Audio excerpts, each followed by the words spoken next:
Well, it's amazing. Yeah. Jai Baba Roshni, good to see you. Avatar Meher Baba Ki Jai, everyone, and welcome to our another year of this very special session on marking the sacred day of interment of beloved Baba, which falls tomorrow, 7th of February 1969, when Baba's beloved body was interred into the eternal place we call the Samadhi. Avatar Meher Baba Ki Jai.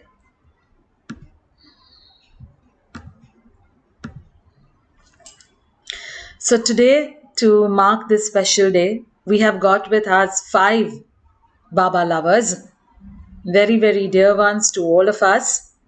Meher Verma from Mumbai, Pratap Ahir from Pune, Vinod Khilnani from Mumbai, Jimmy Khan from Mumbai, and dear Irwin Luck from US. And they are going to share their experiences of what they felt, what they heard, what they experienced around them on this sacred day while they were there as youngsters, teenagers, with their parents or family members on the 7th of February 1969. They will also share any other incidents in the preceding days from 31st of January up to leading 7th February 1969. Before we start with Meher Aunty,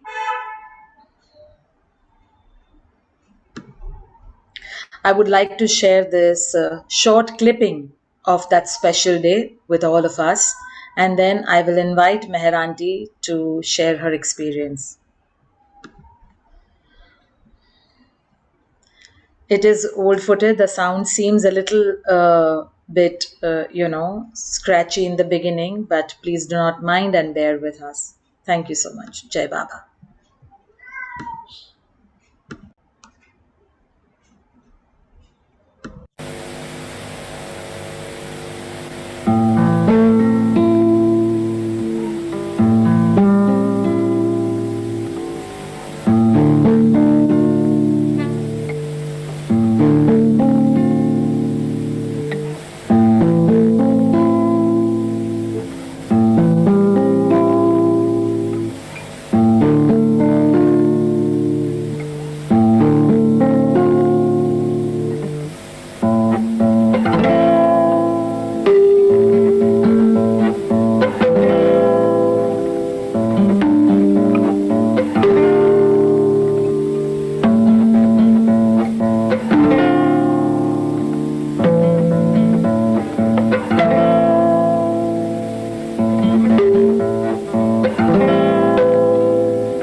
Life and death do not affect an ardent worker and lover of Baba. For he who loves Baba lives to die in his eternal cause and abide in the one whose existence infinite and eternal. Avatar Meher Baba.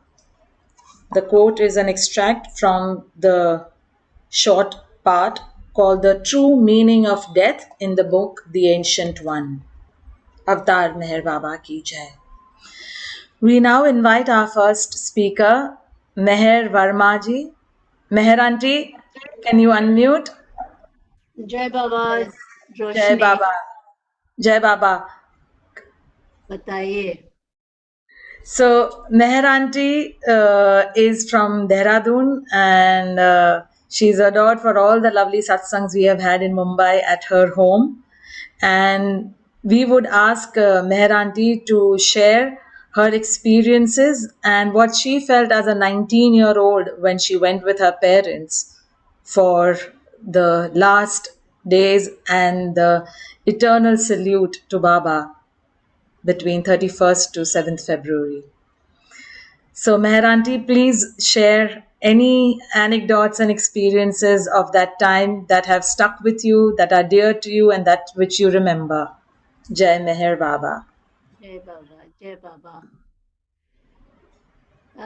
मैं उन कुछ लोगों में से हूँ जो अपने आप को बहुत ही भाग्यशाली समझती हूँ कि मैं बाबा के दर्शन कर पाई जब से मैं पैदा हुई थी मैं सिर्फ 1-1.5 महीने की थी जब सबसे पहली बार मैंने बाबा के दर्शन किए तो मैं उस समय 1.5 महीने की बच्ची थी और तब से मेरी किस्मत बहुत अच्छी थी कि बाबा के मिलने के लिए हम लोगों को करीब करीब हर बार जितनी बार भी दर्शन होता था हम वहां पहुंचे हुए होते थे हम लोग देहरादून रहते थे देहरादून से 3 दिन लगते थे ट्रेन में पूना तक पहुंचने में और हम लोग आते थे और बाबा से मिलते थे और बचपन की बहुत Meher सी auntie, यादें हैं जी Meher auntie, can we try in English? Then little bit Hindi will do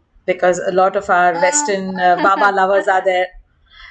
I do understand that most of the people will understand only English, but I'm not very good at it. But so I'll try if I try. Whatever best you can, then little bit Hindi I Okay, will translate in between, okay, in the because chat.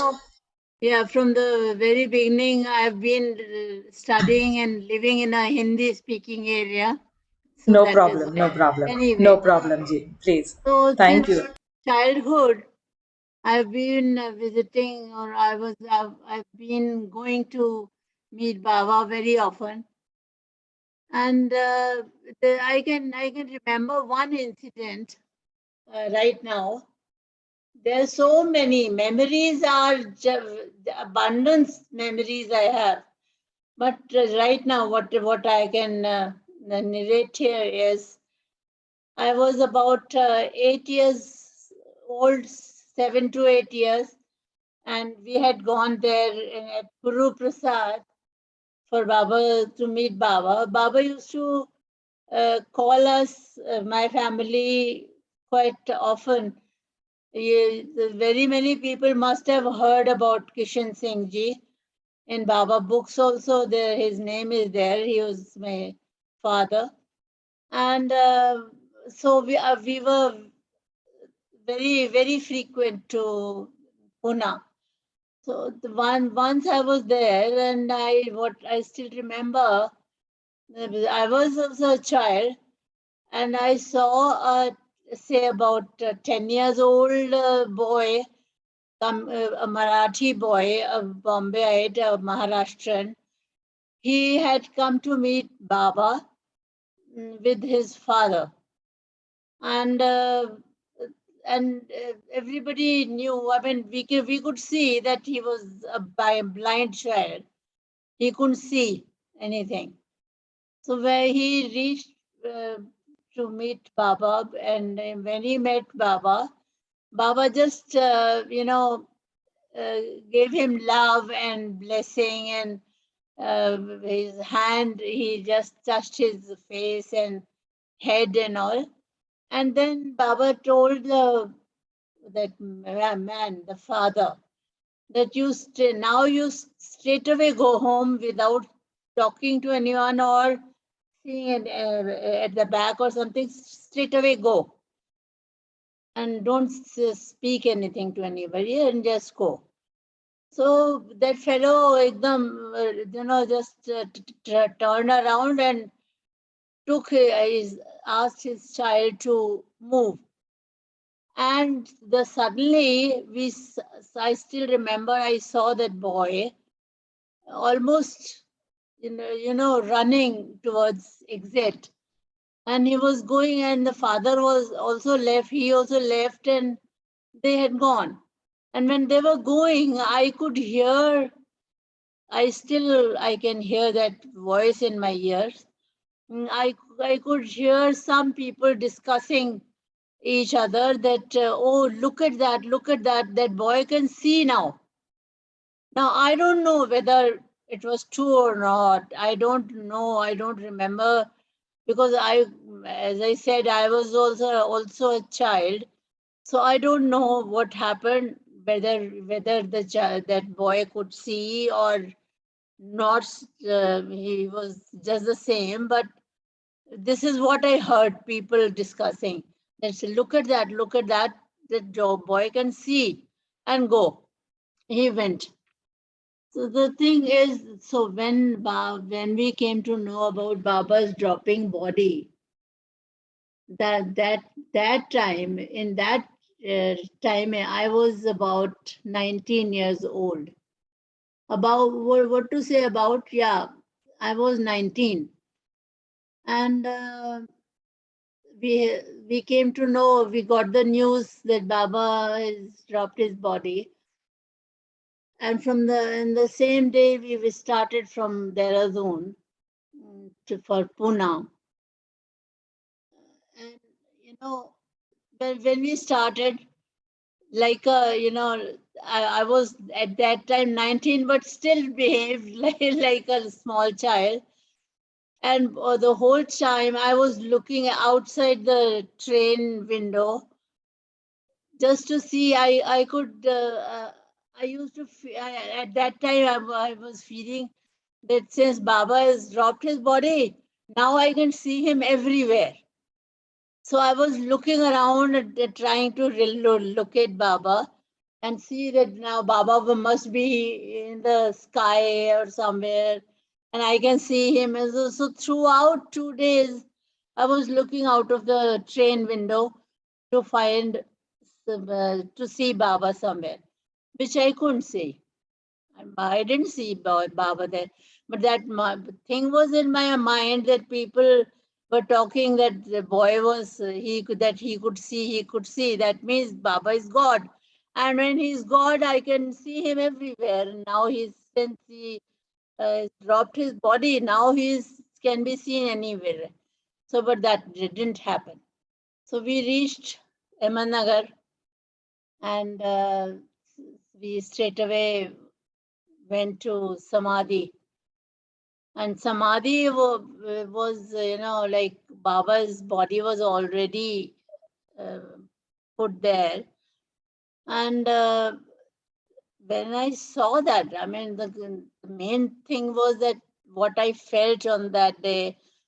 The question is that what I saw and what I felt, and how was the atmosphere in that time.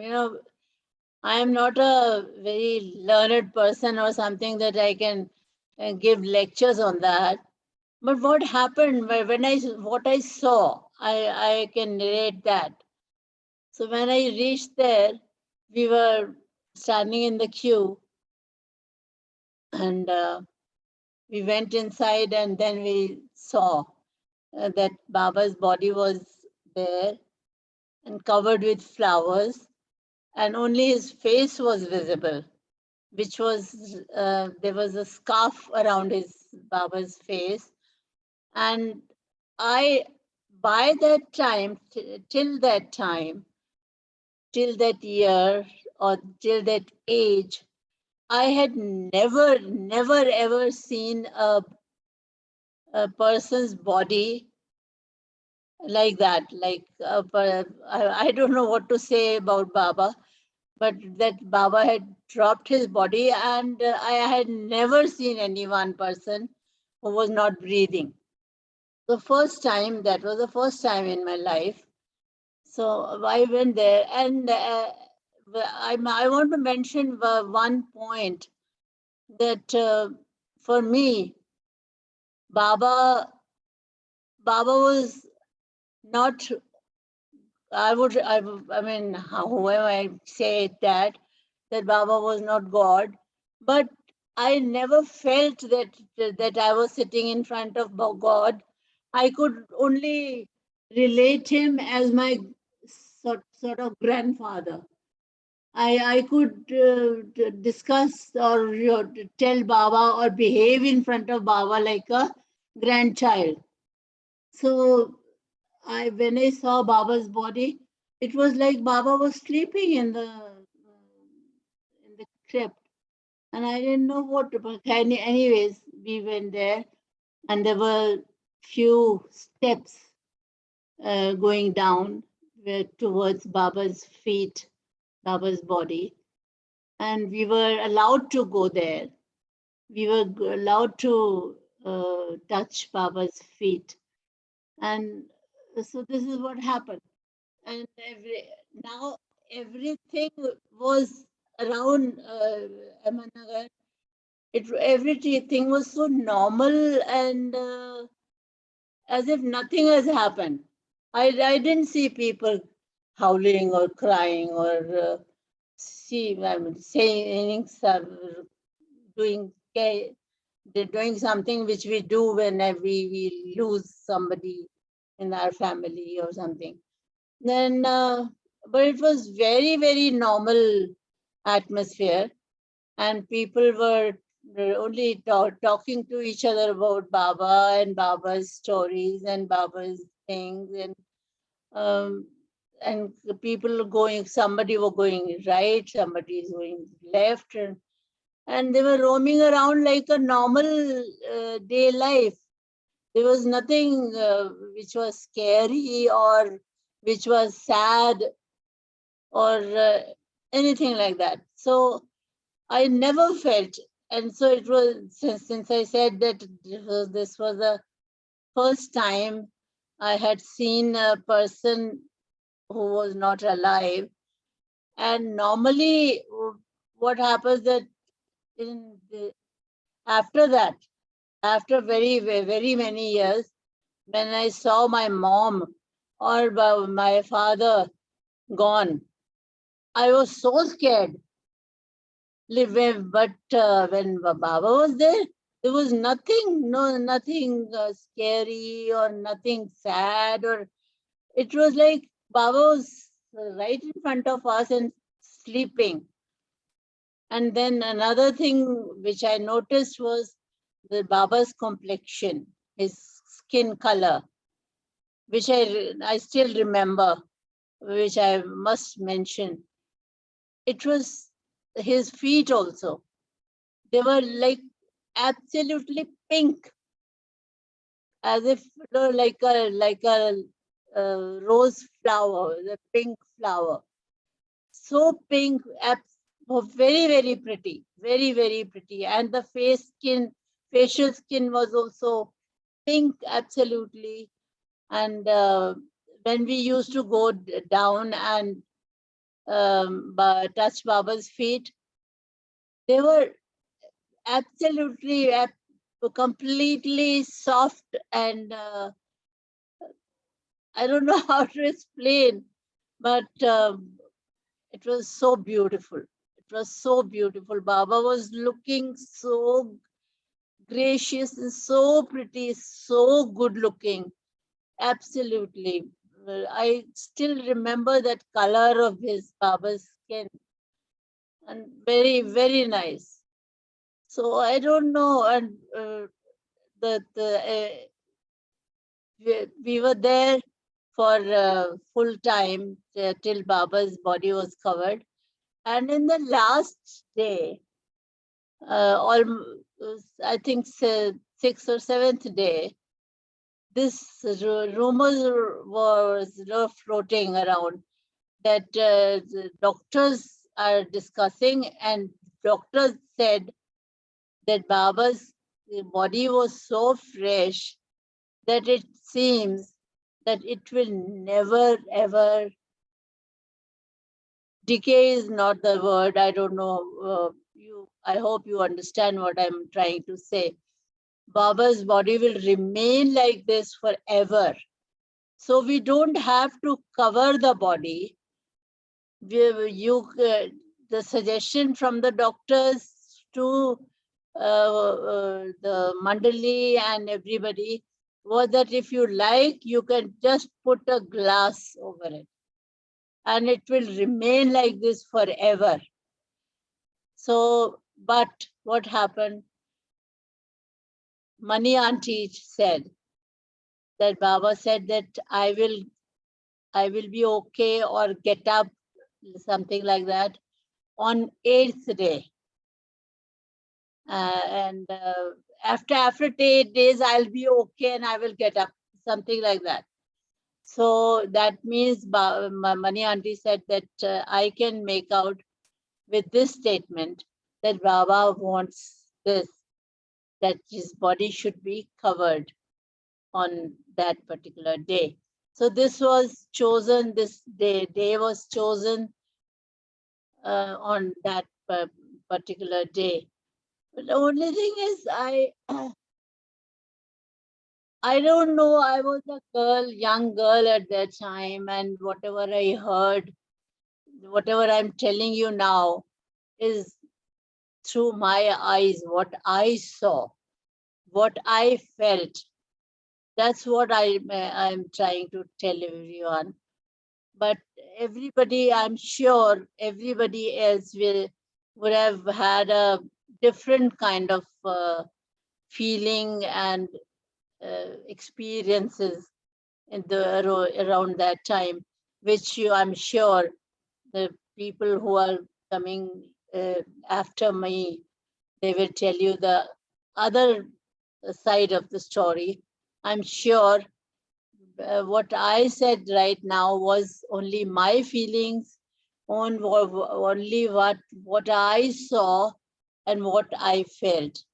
So maybe someday I will get another chance to narrate some more stories.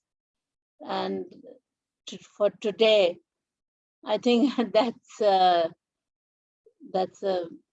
all. Thank you.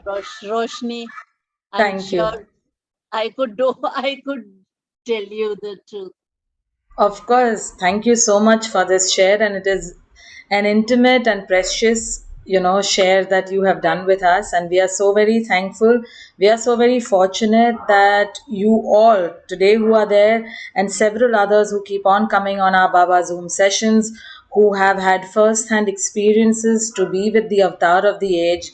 We cannot, have enough of gratitude to just have living first-hand hearing of this from you all. So thank you, Baba, for Thank you, your Maya. Thank presence, and your, as in everyone else who is here and who has always been there in innumerable sessions to share Baba's love through those words and trying your best to put those experiences into words.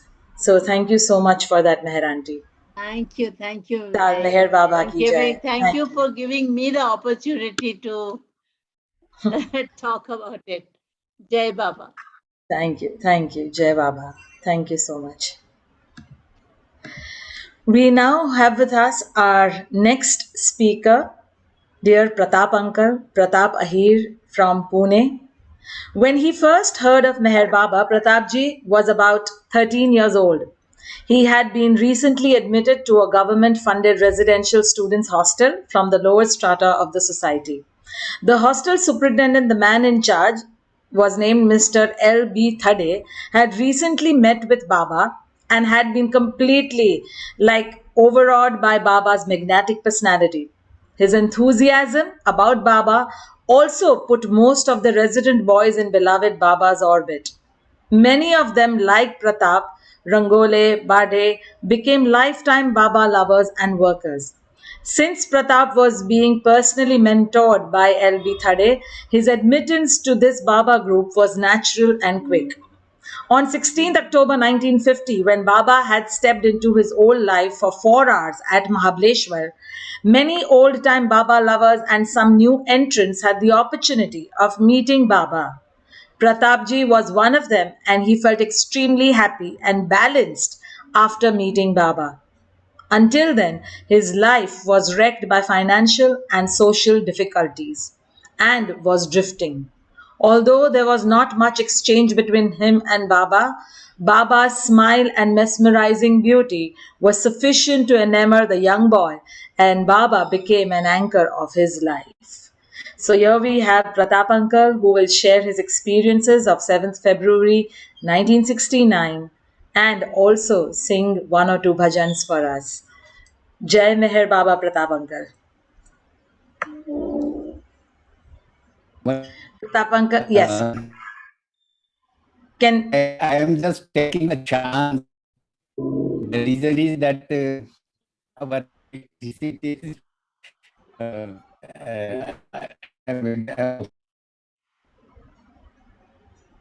I think his internet connection is a little dicey.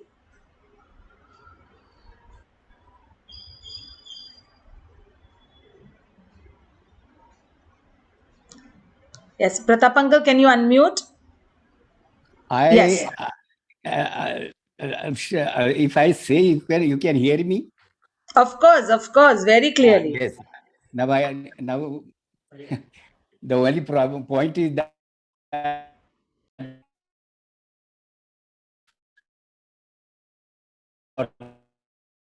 the electricity supply. Anyway, if you can hear me properly, I will just keep on telling you something about my focus will be only on Baba's dropping his body, and thereafter I will explain to you. And as you said, a couple of bhajans, a couple of songs which I would like to sing today, especially for this occasion. Now I have been allotted about 40 minutes.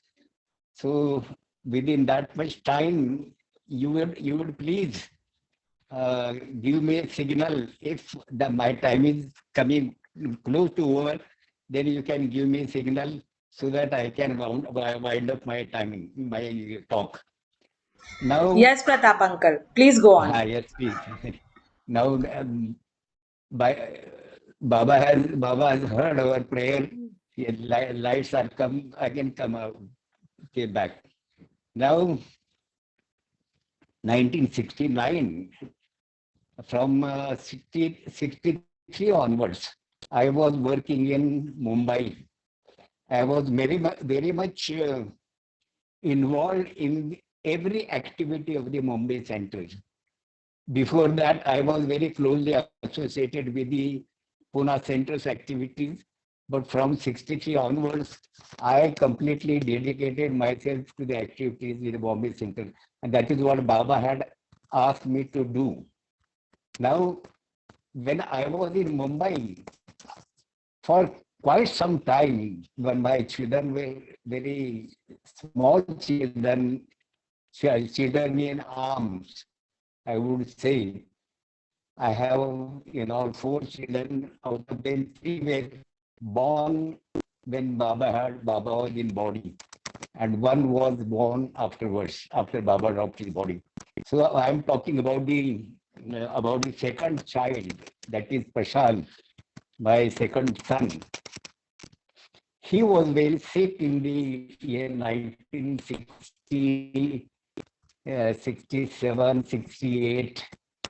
He had very bad eczema on both of his legs, and also on his cheeks, and all types of medicines we had tried, but then with no success. In fact, I had given some time for each medicine to work on, but then every medicine was failing. And I was so very disgusted. My wife, every day we had to wash his clothes, boil in boiled water. And then all the time he will be sitting on his chair in the house. He was just years old. And continuously the water will be falling through these wounds on his legs. It was very tough time for us, and that during that time, what it so happened, Baba was in seclusion, and for 2 years, right from his 60s, he had not seen anybody from Pune.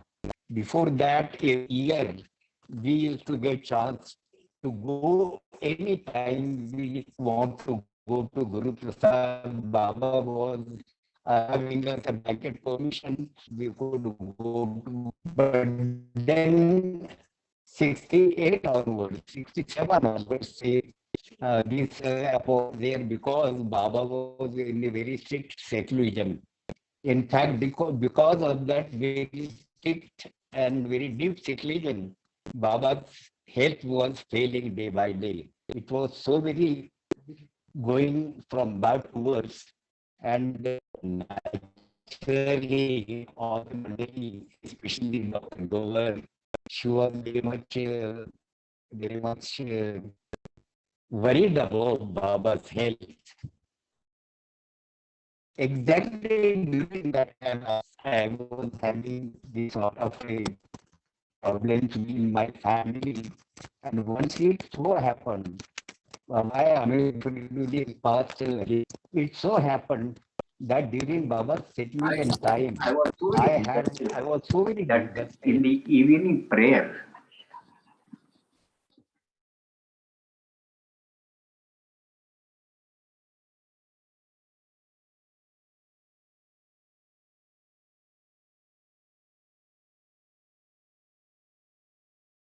evening, I I had written down one long letter, very long letter, explaining to Baba that a life that I was undergoing because of the sickness of my son, and I was very disgusted. I was really very desperate also, and I wrote a letter.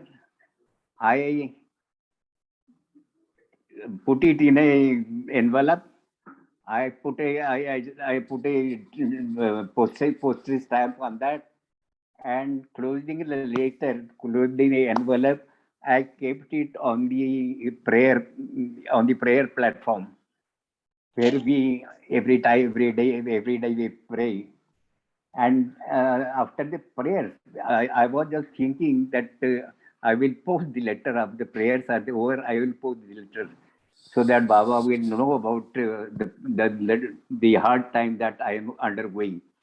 But what happened is that during prayers, a very strong thoughts were coming in my mind that Baba is all knowing. Even all those who are connected with Meher Baba, Baba has direct Baba is directly looking after them. In spite of that, why should I complain to Baba about all my problems? He knows everything. So there's no need for me to write to Baba. And that way, my mind changed. And I kept the letter, still it must be lying in my reports. I didn't post it. But thereafter, once it so happened that Prashant was the son who was sick, I'm talking about. He was very sick and he was carrying a temperature of 104 degrees roundabout, little more than 104. And when I returned from my office, my wife told me that Prashant is very serious and he is having very high temperature. I just gave my bag in her hands, and came back, went to the doctors. Not the doctor, in fact, we were trying the medicine, Ayurvedic medicine, the herbal medicines. And that place was, now those who are in Mumbai, they know that Lalbagh and the, what is that called, Kalba Devi, they are quite far off. We have to either to go in taxi or in a bus. So as soon as I heard about this, I went to that Ayurvedic doctor. When I went there, the whole hall was full. The patients were waiting for their turn. Now this mine case was a emergency case. So I just called that assistant and requested him that please tell the doctor that this is serious. I mean, the case is little bit serious, and I want to see the doctor on priority. And fortunately, the doctor called me, and I told him the problem with my son. And doctor just he fired me, he scolded me, and said, "You effort to be an educated person. This is a very simple thing that the child, a 5 years old child, carrying so much of so high temperature. What will happen if that temperature goes in his head, in his brain? What will happen? Do you have any idea about it?" But I said that I thought that since I am practicing this, I am just taking this Ayurvedic medicine, I should come to you. So no, nothing doing. You should have, first thing, you should have gone to a doctor, local doctor, maybe allopathic doctor, but you should have gone to a doctor and taken his medicine. But then he gave some medicine and it came back. And while coming back, I in Mumbai, I was staying on 4th floor. While coming back, still I was just about to enter the building by the staircase. One person, Baba was coming down, and just at the entrance, he saw me, and we greeted each other, saying Jai Baba. And then with a very serious face, he stood before me and said that, "Pratap, there is a very bad news for you." And I was already undergoing so many bad news about about my son. But then this is another. I was not, I mean, just able to imagine what can be more bad and worse than that. And what he said is very in a very soft word. He said that Baba has dropped his body. And my God, that was a great shock to me. I was little stunned to hear. My mind became blank. In fact, I was standing there, but my mind became blank. And it took time for me to come to my normal. And then he said that the Bombay will have reserved one compartment in the train which is going to Bound.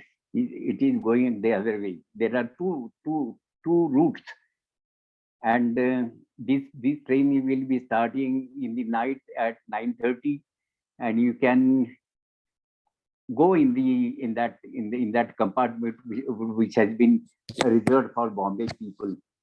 And then I came up on this 4th floor. As I entered the house, all my wife and children were very anxiously looking at me. They thought that I have not received that news as yet. And what they were worrying about is that if they tell this news to me about Baba's rotten body, what will be the reaction on me? But then I started collecting my clothes, and my wife asked me, what you are doing, where you are going? I said, I'm going to Mehrabad. So you came to know about it. Yes, I met that person.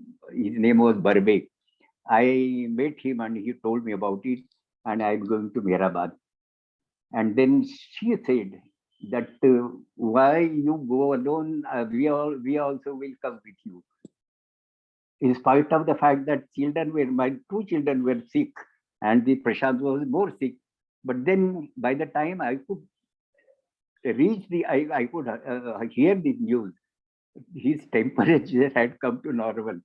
And I said, doesn't matter, come on, let us all go. And she collected all the clothes, required clothes for the children, for the, uh, spreading on the floor, and then for changeover. And then we started, the Indian wives have got a habit of saving some amount, hiding some amount somewhere in the one cupboard, in another cupboard, in one drawer, in another drawer.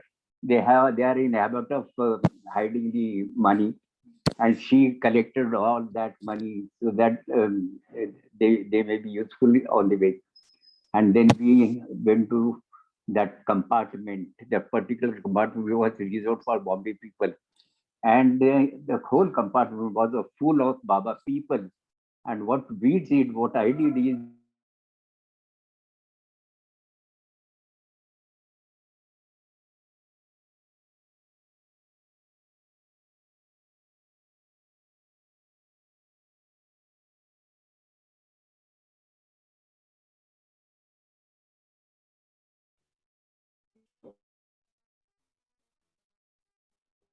yes, we sprayed some clothes, some bed sheets and all that on the floor.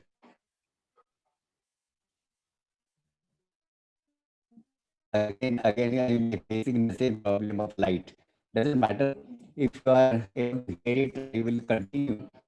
So what happened that we sprayed some clothes there, and I made the children lie down on the bed sheets, and my wife on one corner, on another corner, myself. We just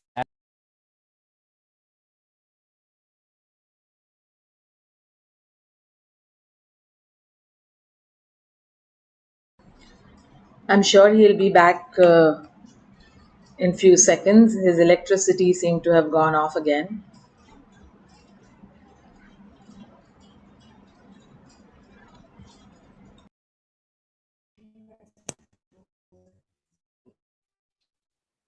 I was also not in a position to think sensibly. Can you hear me? Yes, Hello? Pratap uncle, now we can, but No. the video is not on. We can hear you a little bit. It's breaking, but All right. All right. So what happened that she was sitting quietly, and people were, our Baba people were there, and the whole journey, she was sitting, I was sitting, the children were lying down simply, and we had occupied a seat near the door, which may not be opened very often.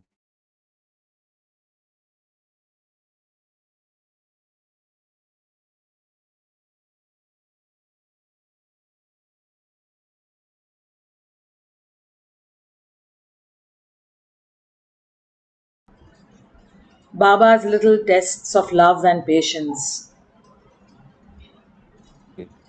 Yes. Uh, Yes, we can. Oh, yes, we can hear or you. the thought, yes, thought was that it is likely that there may be some calamity which the world will have to face, and Baba wants all his dear ones around him or near to him, and that is the reason this news has been relayed, and so that all Baba lovers, they should come and gather at Mehrabad. That was a strange thought in my mind throughout the journey. And in the morning, the train reached Ahmednagar. When the train reached Ahmednagar, there was the newspaper boy shouting about Baba's passing away. He was holding newspapers and he was shouting.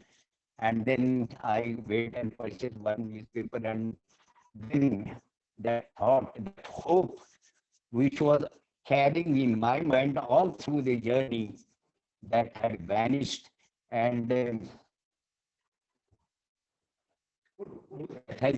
that had vanished, and again I just felt very much sad. Some people of our Bombay group, they went running to the driver and the guard, and they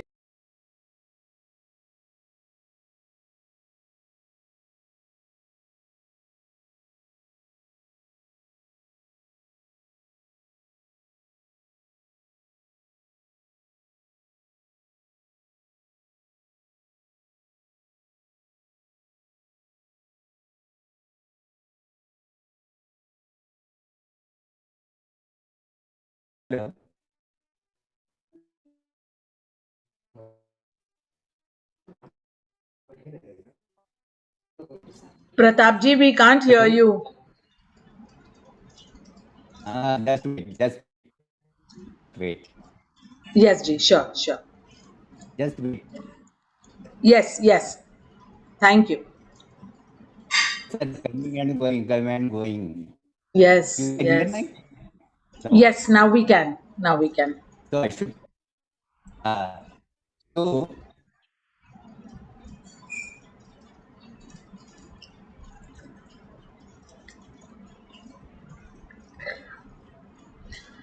Baba never leaves a stone unturned to teach us important life lessons.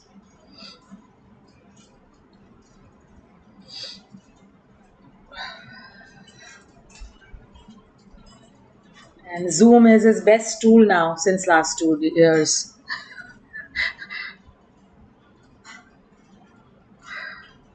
Ah, we'll ask Pratap uncle if we could switch to Vinod uncle, and then maybe by the time, hopefully, his connections would be restored. Yes, correct, Betty. That's what. So I'll give him a quick call. In the meantime, I will first introduce Vinod uncle, who can start speaking. Mr. Vinod Khilnani. Vinod uncle, you are there, right? Can you switch on your camera, Vinodji? Thank you. I'll just give a quick introduction to Vinod Khilnani ji from Mumbai. Vinodji came in Baba's contact through his parents, Mr. Prem Khilnani and one second. Pratap uncle, I'll just tell him here only, I think. Yes. Pratap uncle, Yes. do you? We just thought we could maybe go on to Vinod uncle and then come back once the little internet is restored. Is that okay with you? No, Or it is restored now. It now? is Okay, restored now. okay, Ji. Okay. You can hear. All right You then. can hear. Yes, we can hear you and see you now. Now that the train reached Mehrabad, we all got down. I took some luggage with me, and the children and all the rest of the luggage I kept with my wife and ran up the hill because I was so very uneasy, so very uneasy. I was so very upset that I ran up the hill, and AH was, as I approached the Samadhi from a quite a long distance, AH saw me coming towards the Samadhi. And AH, he got up. He was sitting there very quietly, putting his head down. But somehow he saw me coming toward the Samadhi. He got up and ran towards me. And he gave me such a hard embrace, such a tight embrace, that I was really uncontrollably weeping and weeping. And in fact, I was still out of control, and RH was trying to console me, saying that, Pratap, have you gone mad? Baba has not gone anywhere. Baba is always with us. He is Shashwat. He is eternally in existence. He is very close to us. And why you cry like this? Why you weep like this? But then when he is trying to console me, he himself cannot control his tears. That was the case with both of us. But then somehow she took me to the body. Baba's body was already laid down in the crypt, and he allowed me to go down. I went down, touched Baba's feet, and came up. And then after my wife and children came, then I took them also to have touch of Meher Baba. And then all our party, Pune party, was sitting there singing Baba's bhajans. I also joined there. But then, believe me, I was so very upset that life without Baba's physical presence was just unimaginable for us. We could not imagine about such a time will at all come to us. I will just recall one such incident when Madhusudan was married and we were sitting in Guru Prasad once. Then Baba just asked Madhusudan, do you need anything? And what Madhusudan said, yes, Baba, I am a singer. I compose songs. I set the songs to tune, but I don't have a harmonium with me. And Baba said, all right. He told somebody, some of the Mandali people, to get one harmonium for Madhusudan. And I was sitting very close next to Madhusudan. And I was just wondering if Baba asked me as to what I want, what will be my reaction? What will I ask for?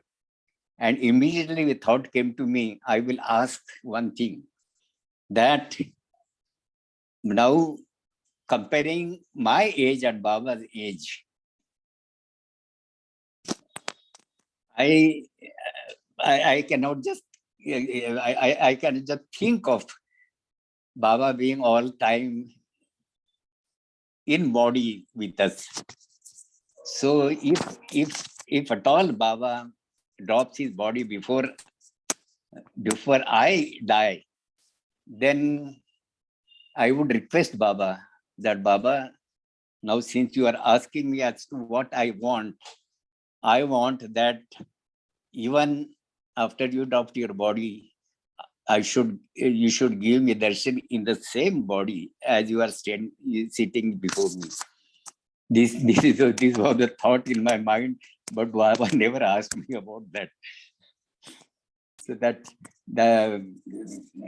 this time when Baba dropped his body, it was really a unbearable time for us, and we kept on singing and crying while weeping and singing and weeping. There was no other thought in my mind that about the what the people are, whether coming and whether people now so many people I have heard people saying that when they went down the crypt, when they are coming out, they saw Baba very very good health and good smiling and quite rosy color like that. But believe me, when I went before Baba, I never liked that face. The face which we had seen Baba's in Guru Prasad, in all the other places, it was really unforgettable face. And Baba's face in that crypt, it was just unbearable for me to see Thereafter, believe me, I never looked to that face thereafter.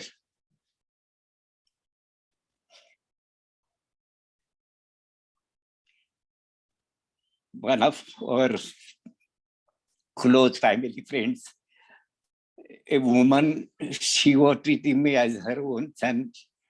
She said, Pratap, what you have decided, your children are very small and they are all sick.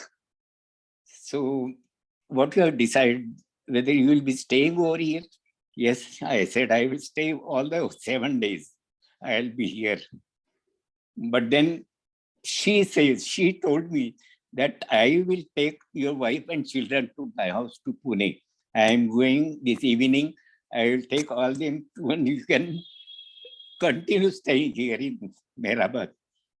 So believe me, all those 7 days I was there, but I do not remember where I was sleeping, what I was eating, whether I was taking bath. I do not remember anything except one thing, that is weeping, weeping and weeping. And in between time, singing and weeping. Only a couple of incidents which I remember are that the first evening, we went on 1st of February.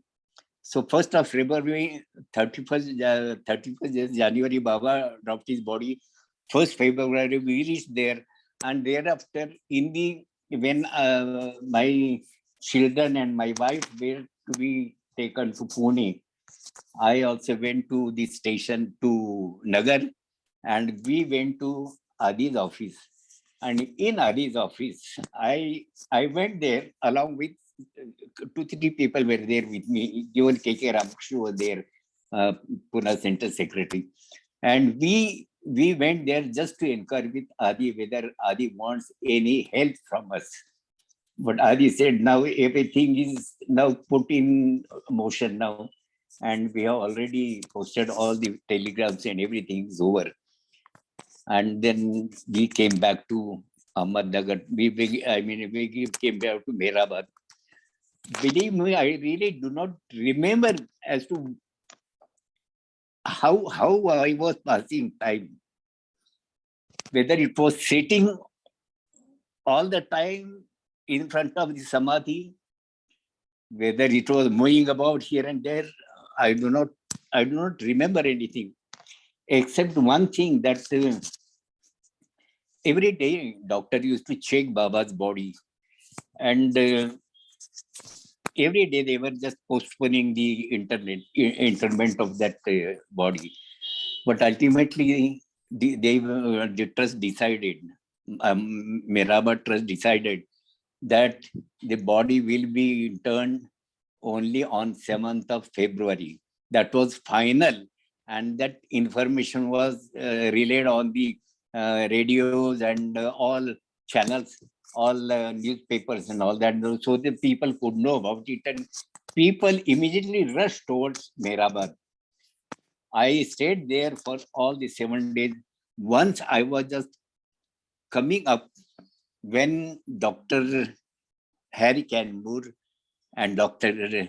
Gende and Dr. Donkin, they were coming up the hill. Francis was also there. They're coming up the hill.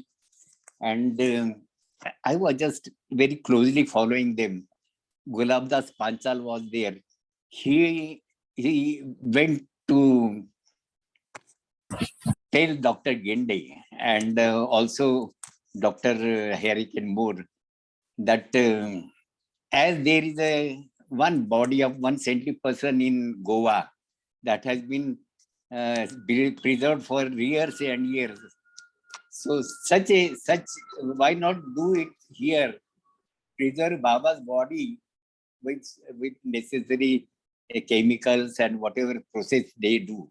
They have done it in Goa.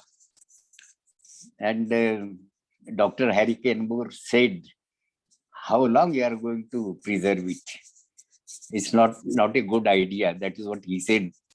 That much only I remember. Otherwise, I don't remember anything except that unbearable face, which I could not see thereafter. In Guru Prasad, we have seen Baba several times in a very bad health condition, but not such a face. It was very just unbearable for me. And believe me, thereafter on seventh day, the whole thing was over. We put a handful of earth on that Baba's coffin, and thereafter we descended the hill and took a bus for Pune. I stayed in Pune for about a week, but then that thought never went out of my mind. Not only that, but when I joined the duty thereafter, I used to abruptly enter into a sort of emotional feeling. When Baba used to go for long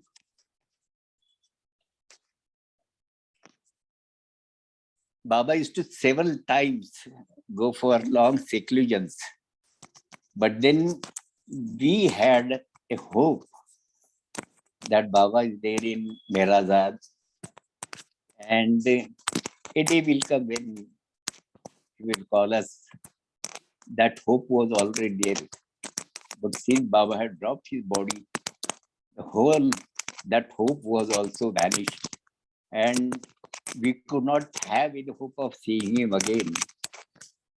When these thoughts used to come to me thereafter, quite some time, you will not believe, but it took about 7-8 months for me to compose myself and adjust with the situation.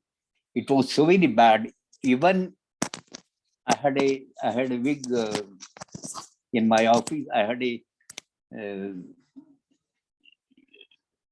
separate office, my office room, and while sitting there, I used to cry. I used to weep. I used to enter into weep. Even on bus stand, at times I would just shed tears. That was really a very bad, very, very bad time for me. But surprisingly, thereafter, the personal situation in my family that somehow that improved, and Prashant had come out of that problems, health problems. That is another story. But now, and now I think we have 5 minutes. 5 minutes. So, would you like to have one song from me? Yes, please, Pratapji. Yes, please. One or two.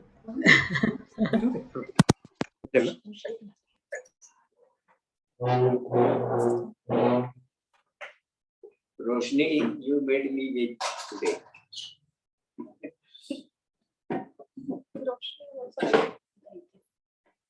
For this, today I have 2 singers imported from US. One is Asim, he is in Detroit, and she is Nila. Both are good singers. They will sing it with me.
Pratapankar प्रीति कौन करेगा, तुम सब प्रीति कौन करेगा, बोलो तुम बिन कौन छुएगा, बोलो तुम बिन कौन छुएगा, कौन मुझे अब धीरज देगा, कौन मुझे अब धीरज देगा, मैं अब बनवासी अभिवादन हो हृदय निवासी, अभिवादन हो अभिवादन हो, अभिवादन हो हृदय निवासी।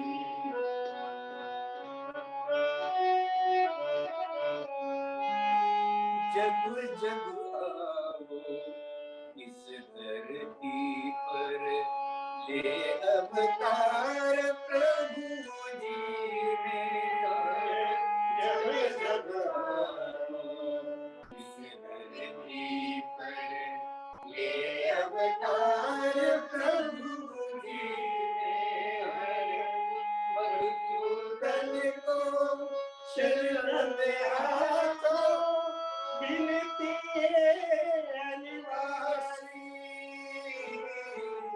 बिनती अभिलाषी, अभिवादन दो हृदय निवासी, अभिवादन दो, अभिवादन दो, अभिवादन दो हृदय निवासी।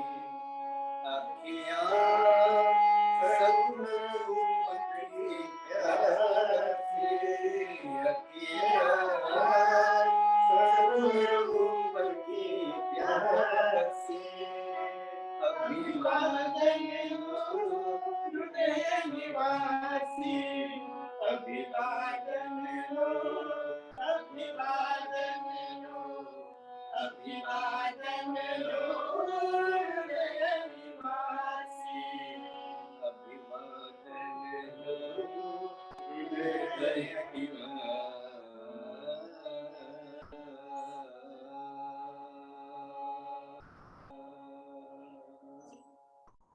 Jai Meher Baba ki jai.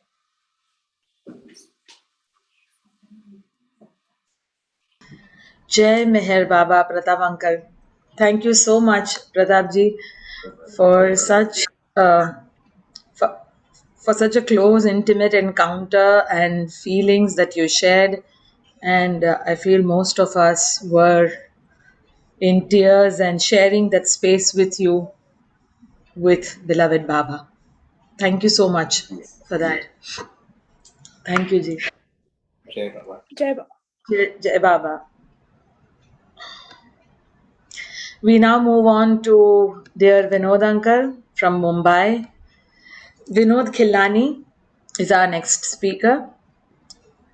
Mr. Vinod Khilnani came in Baba's contact through his parents, Mr. Prem Khilnani and Mrs. Girja Khilnani, in 1958 when he was around 8 years old. His father was posted over there and they stayed in Khushru quarters from 1962 to 1966 by Baba's orders when his father was as the assistant judge in Ahmednagar.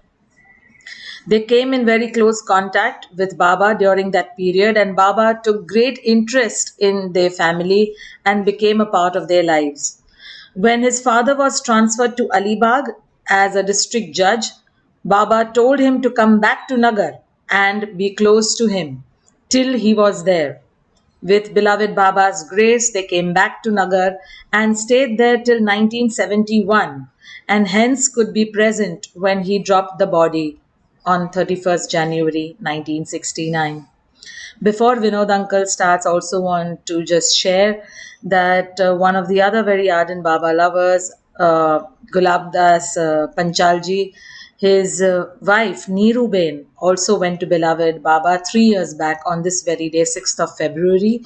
We remember the Panchal family for all that they have done for beloved Baba, and they are special in the inspiration of instilling Baba's love, just like all of these lovely people who have been with Baba and shared that sacred space during his living ministry. So, Vinod Uncle, over to you. Jai Meher Baba.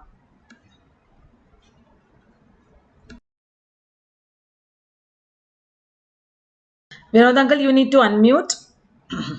Okay, okay. It's okay now? Yes, yes. You can hear me? So Jai Baba, I'll just start. So as you told them, we were in Nagar during that time. My father was posted there on a second stint for another 4-5 years by Baba's grace. Before that, we were in Kushur quarters for 4 years, as you told them. So now, before that, we met Baba physically last time in December 68 during Dara Amrit's wedding and Mera Mai's birthday. During that time, Baba introduced Mehra first time to us, to my father and to us. In fact, all the men. He made Mehra stand on the porch and he told us to wish her Jai Baba, and she also replied. And that was the very first time we saw her. So this was a unique thing. So my father thought when we were going back home, he told my mother, I think now Baba is preparing to leave. Otherwise, why would he expose Mehra? Because after Baba, she will have to face the world. So Baba is introducing her to everyone. That's what my father felt.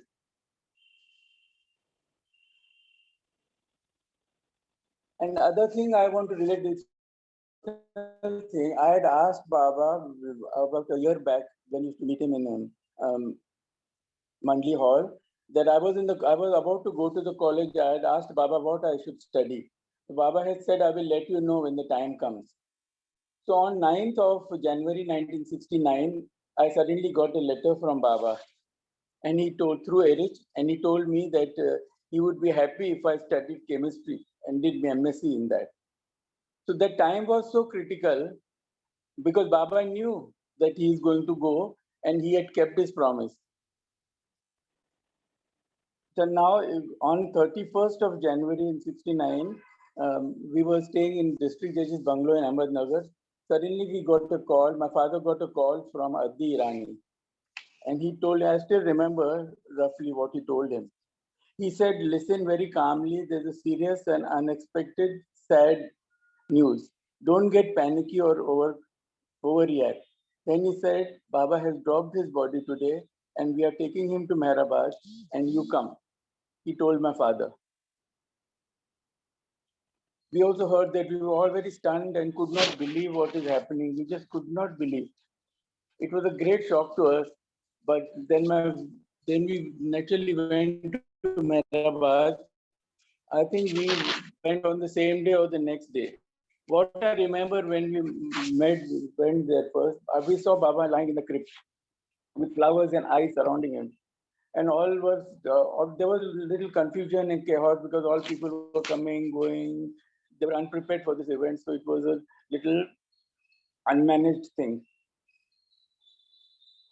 Mandli were there, Mehra, Mani, they were completely not themselves, crying and just, they were very sad and devastated as everyone else was. And then we came to know that they initially decided that they would intern the body next day. But they got a lot of requests from all Baba lovers who wanted to come from all over the world and India. So ultimately, they decided to keep the body for 7 days upon taking doctor's advice.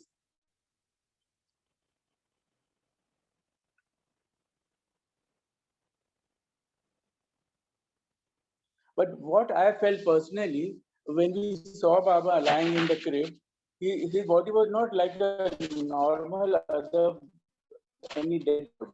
It was a divine body, and it was very, you could feel his divine presence, and it was not from as if from the other world look. It had otherworldly look. It had.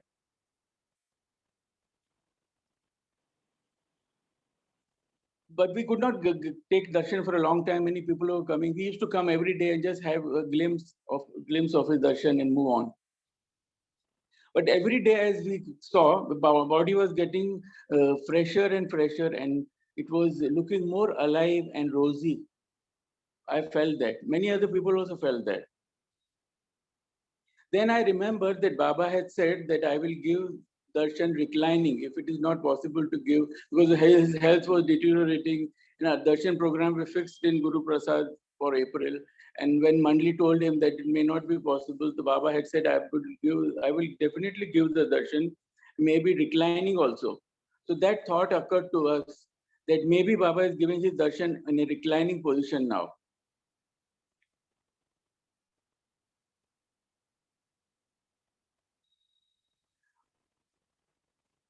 We took the darshan every day. We took the darshan. We were not in our normal senses. We were quite sad, and because we thought Baba is the body, and we thought, how will we live without him? We won't be able to see him physically. We won't be able to embrace him, and we won't experience his love, his feel and touch. We were completely devastated. But we just moved about there mechanically like robots there, and thinking in our heads, we could not reconcile that God could be dead. We were asking ourselves, how can God die? We used to just tell ourselves. It was a great, because always Baba asked us when we were small, who I am, and he emphasized that he was God, and we also said that Baba, you're God. So we've always felt that God is immortal. He can never die. He will always be with us.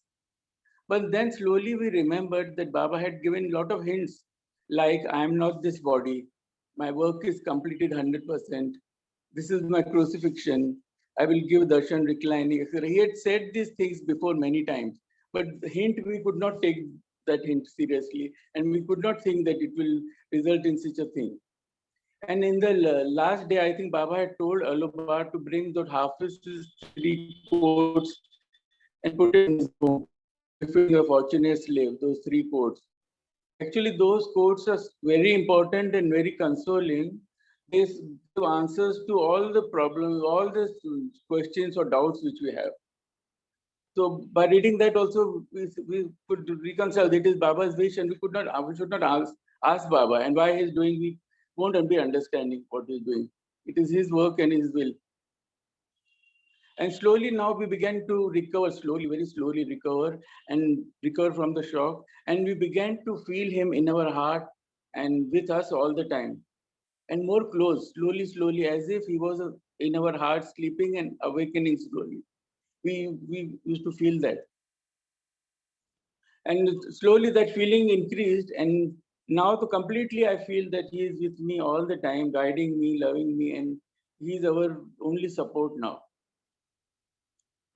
Now, during that period when the body was kept inside, I remember my mother once went down and collected roses from Baba's body, which were put there. A lot of roses and flowers were put on the body. My mother collected some of them and preserved them. Still, I have them with me. Then on the last day when the body was being closed, we all took final darshan. We put a little earth on the coffin, bowed down, and then came out. That was the last final darshan.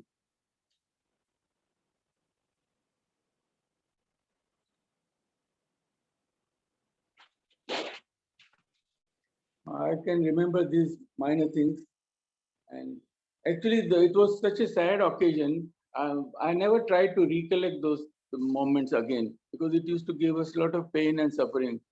But then I tried to recollect a little bit what happened during that time.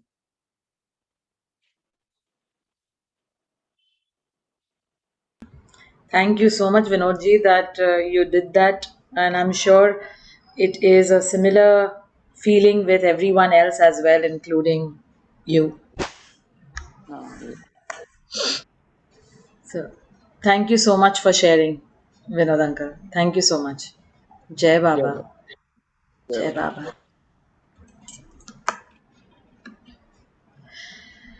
We have our next dear Baba lover, Mr. Jimmy Khan. Jimmy Uncle has been instrumental with so many of us. The new breed of old souls, Baba loves. Baba says we all come back, welcome back home. So we all coming back who have not lived with Baba. Jimmy Uncle is another inspiration over here in Mumbai, who has been with us. His family has been with Baba, and I keep remembering always when Jimmy Uncle says over hundreds of times he has had the fortune of meeting beloved Baba. So without saying anything more, I will quickly ask him to take over and share with us about these precious sacred day. Jai Baba, Jimmy Uncle. Yeah, Jai Baba Roshni and Jai Baba everyone present. Since Roshni, you asked me to speak only on the 7th day, I'll reserve my observations only for the 7th, not any other day. To begin with, only one line for the 6th. On the 6th, there was an announcement on public system that tomorrow is the 7th and tomorrow we are closing Baba's body. It was like a finality that tomorrow is D-Day. Tomorrow there is going to be no further extension moving forward. Tomorrow we are closing Baba's body around noon. That was announced. Now we come to the 7th straight away. 7th morning, all 6 days, all 7 days, I stayed in the Mandli Hall at Lower Meraba. So I walk up the hill on the 7th day morning. I go there. I'm sure I bowed down. I went inside the Samadhi. I touched Baba's feet for the very last time. And I come out, knowing fully well that this is the last time I'm seeing my beloved. And I came out. And there were others, and everyone one by one took their darshan, etc. The women Mandli came. They went inside. They closed the Samadhi door, and every time they went in all 6 days, 7 days, they would be closeted inside for let's say half an hour, and they would be wailing, and you can hear it outside, etc. So on the 7th day, the same thing happened. They closed the door, and they were there for half an hour, and then they went back to the east room. So this goes on till, and there's bhajan ghazal going on outside, like all 6 days. So on the 7th day, finally the noon arrives, and finally there is that unwanted call from the public system saying, everyone please move back, please move back. We are now closing Baba's body, sorry. Please, you've had your darshan since morning, you've had your darshans earlier. May we please request you to back up so that the volunteers can do their job. So human psychology always works in reverse order. When you tell people to go forward, they'll go back. When you tell them to back off, they will try to go forward. So this is it. This is we. This is we. So they all are trying to get closer to Samadhi, either wanting to go in for one last time or to have a look, whatever you say, but they are there. They are all trying to go close in. And there were 3 policemen. I think this is 100th time I'm repeating this story. There were these 3 policemen. They're wielding their lathi. They're pushing, not exactly wielding their lathi. Lathi means a baton. They're pushing people with the baton to move back, move back, move back. So there is this kind of commotion, as I would call it, and there is this anguish and crying and quite an uncomfortable scene. And I realized that I have had my fill for the last 6 days, and today is the 7th day, and I've gone inside for a number of times, etc., etc. Now is the time to move back. This is not the time to be part of the frenzied people. So I move back and I go and sit in the niche of the museum in the tower room. There's this museum door, the green museum door. There's that niche, and I sit under that niche or in that niche with my closed eyes and being with Baba. Hardly a few minutes had gone, maybe a couple of minutes, maybe, and Meru comes running from the east room.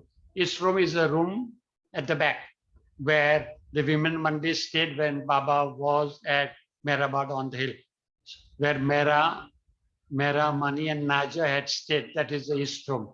So Meru comes running from the east room. She sees me sitting there and she says, Jimmy, get up, Jimmy, get up. And she had a basket, we call it tokri. She had a tokri full of roses, quite a big tokri full of roses, red roses, as you can see on the screen, right up to the brim. And she says, Jimmy, these are Mera's flowers to be put on Baba's body before Baba's body is covered. So please go give it to Jal and tell Jal to put it on Baba's body. So I think I used my head then. I didn't go to Samadhi from the front. I come to the gate, then from behind the Baba's cabin, behind Baba's Samadhi, from behind I come in front at the Samadhi door, and Jal Dastur surely is at the door itself. So I hand over this tokri, this basket full of red roses. See, before that, what happened was, as I'm walking through, there are crowds. Of course, there are crowds. And I'm worried that I'll be tossed around and sorry, and the roses will fall. So I say, please move, everyone move, please. Mera's flowers for Baba, please move, please move. So as I would say, please move, people would look back at me and they would do like this and they would make room for me to just pass through. So through all this medley, I'm passing through and I come to the door, Samadhi door. And I give this tokri to Jal Dastur and tell Jal, these are from Meras and they are to be put on Baba's body before his body is covered. Now, in the intervening period, what happened was that there were these volunteers very close to Baba the Mandli and the others. They brought this box. I won't call it a coffin because it wasn't a coffin. It was a box with ropes on either side. So this box was brought in. This part I saw only in the films, in the videos later on, but I was not there, so I didn't see that part of it happening. So the moment I give it to Jal and I say that these are from Mera and I hope the body is not closed. Well, to be very honest and candid, today I do not know whether Baba's body was already covered by then. I do not. But whatever it is, I give the tokri to Jal. The moment I give it to Jal, Jal says, get the earth, get the earth. Now I am blank. I'm completely blank. I give a blank stare to Jal. And Jal realized that this dopey hasn't understood. So he rose. He was a young man then. He said, Jimmy, can't you see? Can't you see the earth on this side? Can't you see? Now what happened was, where today you see Meramai's tomb, the earth was brought from wherever on the last day, because all 6 days I had not seen this earth. So on the last day, morning, afternoon, whenever, they had brought this earth and they had kept it there. So the moment Jal signaled to me that, can't you see it here? I realized I saw it. Then there was a spade and there was this gamela. Gamela means a steel pan, which there is also this gamela yoga in Baba's advent. So you carry the earth in gamela. So I saw the gamela, I saw the spade. So I filled the earth in that gamela. I lift the gamela. I give it to Jal. The moment I gave it to Jal, Jal said, get the other one, get the other one. So there was the other gamela as well. So I'm grabbing the gamela, I'm trying to grab the spade. But before I could move on, there were others who were the others were there. And they had seen me doing it the first time. So they thought, why not me? So they grabbed the gamela from me, they grabbed the spade from me, and they started digging the earth. Now, this is the time when I realized that my job is done. And I'm very happy to say that the last flowers that ever went into the Samadhi, that to Meras, went through my hands. The first earth, I've said it 10 times. The first earth that went into the Samadhi went through my hands. So my day was done. Baba blessed me. And I realized my job is done. So I once again move back. I go where I came from the niche, and I sit down with my eyes shut. Maybe I sat there for an hour. I don't know how long I sat. Must be an hour, because then I came out by the time Baba's body was already covered, and darshan had started. Darshan had already started, and people who are now not bowing at Baba's body, but they are now bowing at the crypt, bowing at the earth, or whatever you want to call it. They were bowing at the samadhi. For the first time, they were bowing at Baba's samadhi. And maybe I must have had a round also.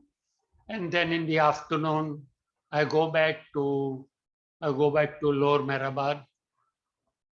Now, just in briefing, we had our lunch and our dinner up the hill, all 6 days, all 7 days.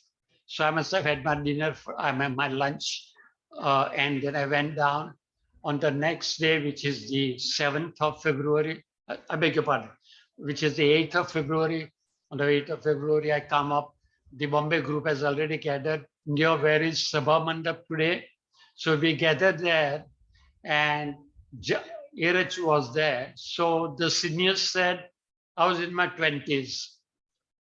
So the senior said, Irach, we are leaving now, we are going. So Irach said, you are also going. Everybody has left. Let's come back to the 7th. When this is in relevance to Irach said, everyone has left, you are also leaving. On the 7th, after Baba's body was closed, now there was nothing to do. There was nothing to do on some samadhi or up the hill.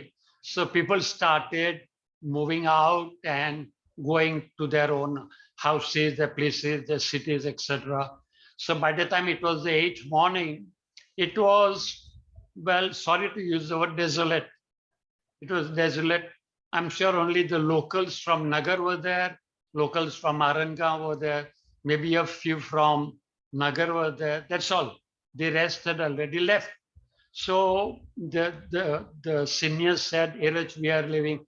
We had come for one night, because that is how we had come. We had come there for one night because we were told that Baba's body is going to be closed tomorrow morning at 8. So effectively, it meant one night.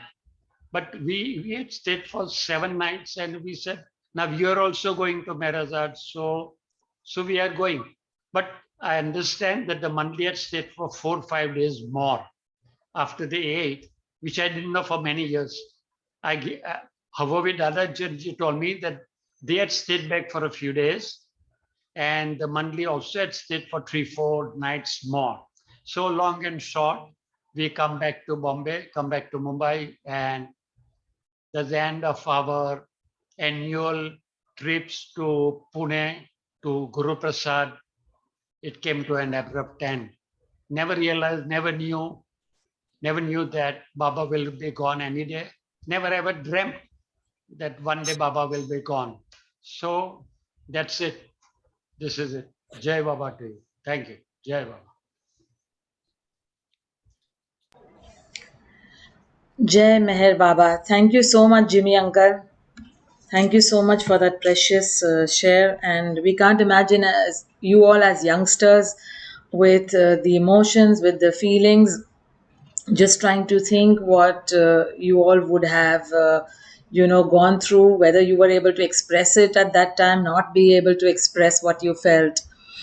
So before we move on to our last and final speaker for the day, Irwin Luck, I would ask if Havovi auntie or anyone would like to share any single anecdote of their time and experience of 7th February 1969. If anybody in the house who's been there who would like to share a short something before we move on to Arvin. Anyone? Yes. Hello, Arvin. Jai Baba. It looks like I'm going to have to do the sharing right now. Sorry? It says, I said, it looks like I will have to do the sharing right now. Could you hear me? Yes, of course. All right. We will. We were just asking before you begin if anybody else in the house, like Havovi auntie was present, Havovi Dada Chanji, or anyone would like to give a short, experience sharing before we begin your last and major presentation about 7th February. But I guess nobody is there who has unmuted or raised hand. So maybe we could begin with your wonderful sharing.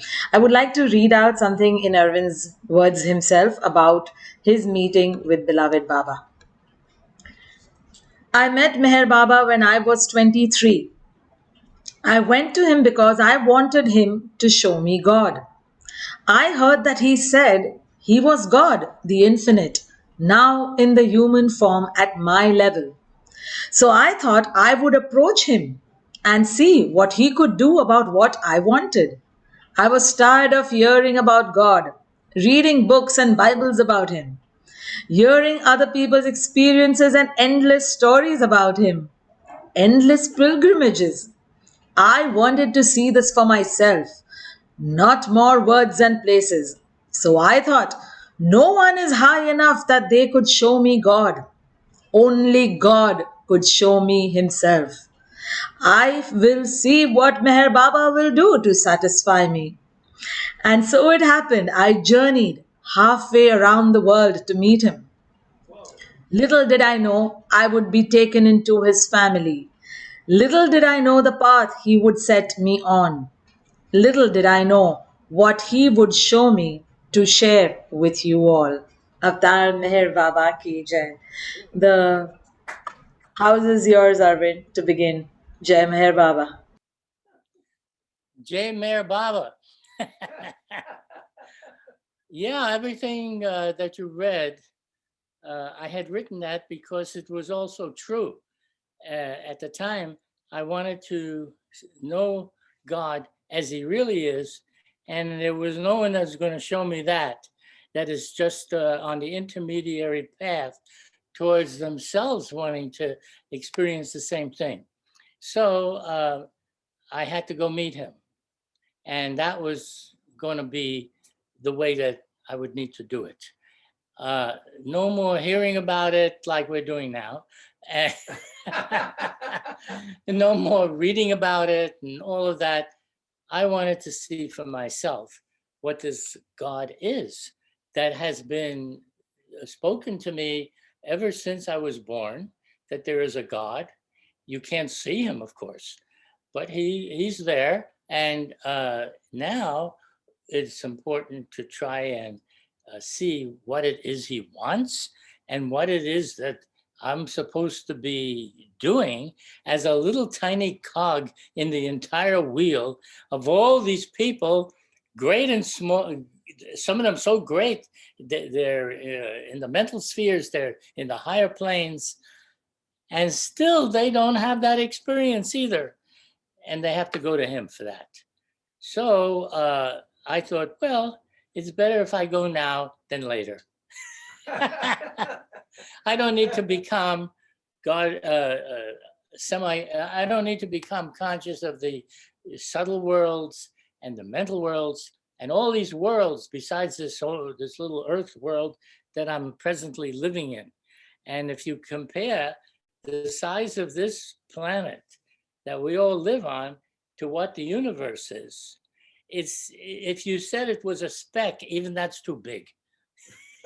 Even that's too big compared to what the universe is. And then you're talking about the avatar yet with his infinite consciousness that embraces everything everywhere, all universes, all galaxies, all everywhere on the earth, all the people, all the subhuman life forms in the animal and plant kingdoms. Well, here I am, and here he decided, this vast being decided that he wanted to come here in order to enlighten us, to make us to experience what he experiences. When people think about the avatar, they don't, even Baba lovers may not have a really broad sense of what that really means. Avatar is the one that descends from the God-realized state, which is, and here's another thing, how many people even have any idea what God is, much less a God realized? Well, anyhow, this infinite being, this all-knowing, almighty, everything you've ever heard about what God is, he's ever present.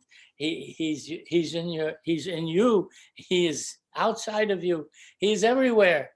And so you have to think, how is this possible? How can someone be everywhere? I'm lucky I can just be in one spot, and he's talking everywhere. So it turns out that when a person has Baba's experience, then they automatically see everything as a dream. And even in our dreams, we have our own little dreams. In his big dream, even then, with our little dreaming, we see ourselves as everything in that dream. We're the sky, we're the houses, we're the people, we're the animals. Whatever you dream, that's what you are. So what's really important is to gain consciousness of the dreamer, not the dream. The dream is all imagination. As soon as you wake up from it, it's over with. No, you gotta experience the one who is making it all. Now, I remember when I used to read in the Bible, it was saying that God created me. He created everybody. And I'm saying, gee, how do you like that? I'm a creation. Who would think that I'm all of a sudden been created? And who can do such a thing anyhow? What am I even to be created? Well, it turns out that I'm not alone. Everybody else in his imagination is equally created. Because it's all imagination. It's not even real. It's illusion. The illusion is that you have this here a dream, that you're living your everyday life as you do, and you take it to be real, when actually you're the only reality, and the body that you're occupying is a perishable item. It's very perishable. You won't even last long in it. You can't stay in the body very long. And when you're so when I was with Meher Baba, he kept saying all along, I am not this body. Don't mix me up with the body. This is what he's saying. He says, you need to see me as I really am. So I thought, good, yeah, I'd like to see him as he really is. He brought it up. He brought up the right subject for me. Yeah, to see him as he really is, in his infinite state of all bliss, all knowledge, all power, all presence, the state in which he is the self of everyone. When he would tell us, he's closer to us than our, he's closer to us than our own breath. So, this has got to have a meaning. What did it mean? What's closer to me than my own breath? Me, I'm the self. The self that you are, the consciousness that you are, is closer to you than your own breath, because your own breath is only from the body, and that'll be perishable and won't even last that long. So I'm gaining these understandings.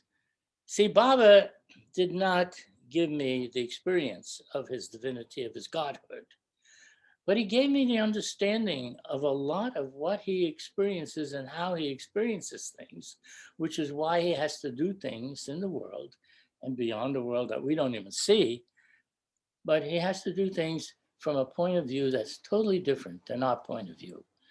So I was thinking again, I have the thinking mind, so I'm thinking, what is it that it makes him be able to be like that, to be all embracing, all knowing, all everything? And that's when I come back to the point of a dream, because in the illusion or the imagination of your imagination, you can create anything. You can make anything.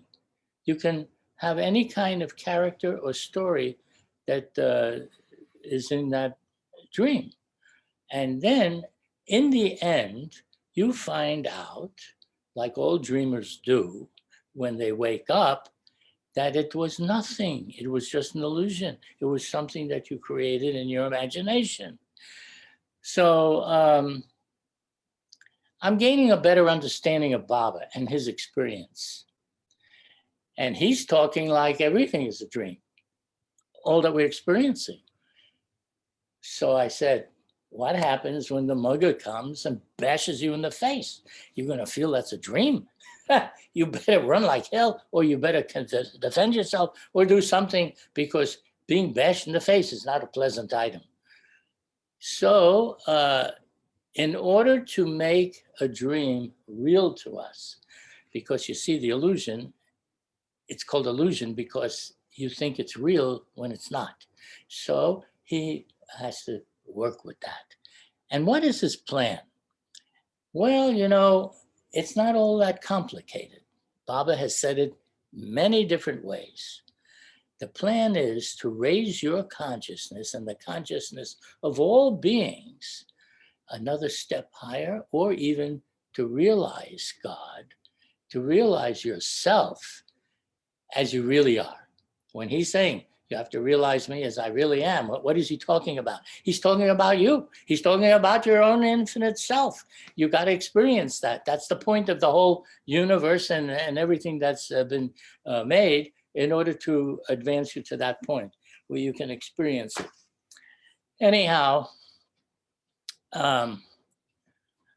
when I was with Baba, you see, I had the good fortune of being present at the time of his internment, because tomorrow will be February 7th. It's exactly 7 days after Baba was placed in the tomb, in his samadhi. And when he was placed there, prior to his being put there and his passing, but that same day, Mehra had asked Baba, how much longer will you have to suffer? Because Baba was in a lot of pain and he was suffering. So Baba said 7 more days. Well, now it was the 7th day from the time he dropped his body. February 7th was the 7th day. And it turns out also that Mehra said now is the time to cover Baba. I happened to arrive at Mehrabad on the 7th day. At 11 o'clock, I came. And Baba was to be interned in the tomb. And that means, interned means to be covered, actually. To be interned in the tomb, he was to be interned in that tomb because Mehra had pointed out, it's the 7th day. Now she agreed. He can be interned in the tomb. And so that's when I arrived. I did not arrive at the time when Baba actually dropped his body, because nobody even knew he was going to do that. But just the same, after he'd done that, he was open. You could look at him, you can come into the samadhi and you could actually see Baba's face, and he was lying there. And there were all these wrappings around him that they had put. And he was lying in the crypt, at the bottom of the crypt, and there was ice placed all around him, not touching him, but around him. And there was sawdust on the ice, so that when it melted, it would be absorbed by the sawdust and wouldn't become a pool of water in the samadhi. So Baba was like that. When I arrived, Erich was waiting at the bottom of the hill, Mehrabad Hill, and he said, we're all the Westerners. We're the Westerners. I told Erich, I said, they were told not to come because they didn't want that you should have so much work to do, the mandali, in view of Baba's dropping the body. So they told everybody not to come now. But I didn't listen to that, obviously, because I'm right here. So and the reason I didn't listen to it is what I told Fred, who was the group head of in New York, and people were calling from everywhere to find out if Baba really did drop his body, because there was some small little article in the newspaper about a man that was silent, and he was in a cave, and he had died. That's the way the newspaper put it. Well, part of it was true that Baba had passed, but not the part that he was in a cave, because he never was there at all at that time. Anyhow, so now the internment was to begin at 12:15. I arrived at 11 o'clock, not knowing that Baba was still open where you could actually see him. I didn't know that, because when the telegram came about his passing, it also said that he had been interned in his tomb, which he had ordered to be built for him long ago. That's the way it was put. So I'm there, and I'm seeing Baba's face and like that. And now the time had come to let the box. See, the box that Baba was in was not, he was only lying on the lid of the box, which they placed under him when they put him in the crypt. But the top of the box with the open end, we had to drop down gradually over Baba so that he would be completely encased in the box. Well, I had one end of the cord. See, each corner of that box had a cord, like a rope-like cord, so that you could lower it over Baba when the time came. And me and my brother had one end, and others also had the other corners of the box with the rope, and we lowered it over Baba. And then the earth was put over Baba, and they were singing and prayers. And there was, that's the way it went on this Amartithi, seventh day. It was the seventh day of that the internment is. So I got to be there with Baba to help cover him in the end of his life. I had also seen Baba, of course, as many of you may be aware, that I met him while he was still alive as well. And there was so much that happened at those times. But this was the Amartithi now. And Amartithi was not called Amartithi at the time. It just said Baba had left his body. He dropped his body. That was what was said. Amartithi is a term that was used later on. So we celebrate his passing by calling it the Amartithi, and that's how that came about. Anyhow, now I'm in the Samadhi with my brother, and we've just lowered the box over Baba, and all the ice had been taken out already from the Samadhi. I'm sorry, wasn't Harry Kenmore there? Yeah, Judy's just reminding me of some of the people that were there, Harry Kenmore being one of them. But you see, from the entire West, there was maybe 5 people that came, which included me and my brother. Rick Chapman. Right. Rick Chapman was, there are other people, some people that you do know. Anyhow, it was just a handful of people that came from the West. And it was all because they were all being told not to come. Otherwise, they would have come. But I said to Fred at the time when he told me that I shouldn't be going now because of extra work to the Mandali, I said, no, I'm going. And the reason I'm going is because I'm Baba's son. And where should the son be if the family member passes away? You want to be there at the funeral to express your good thoughts and feelings to the person.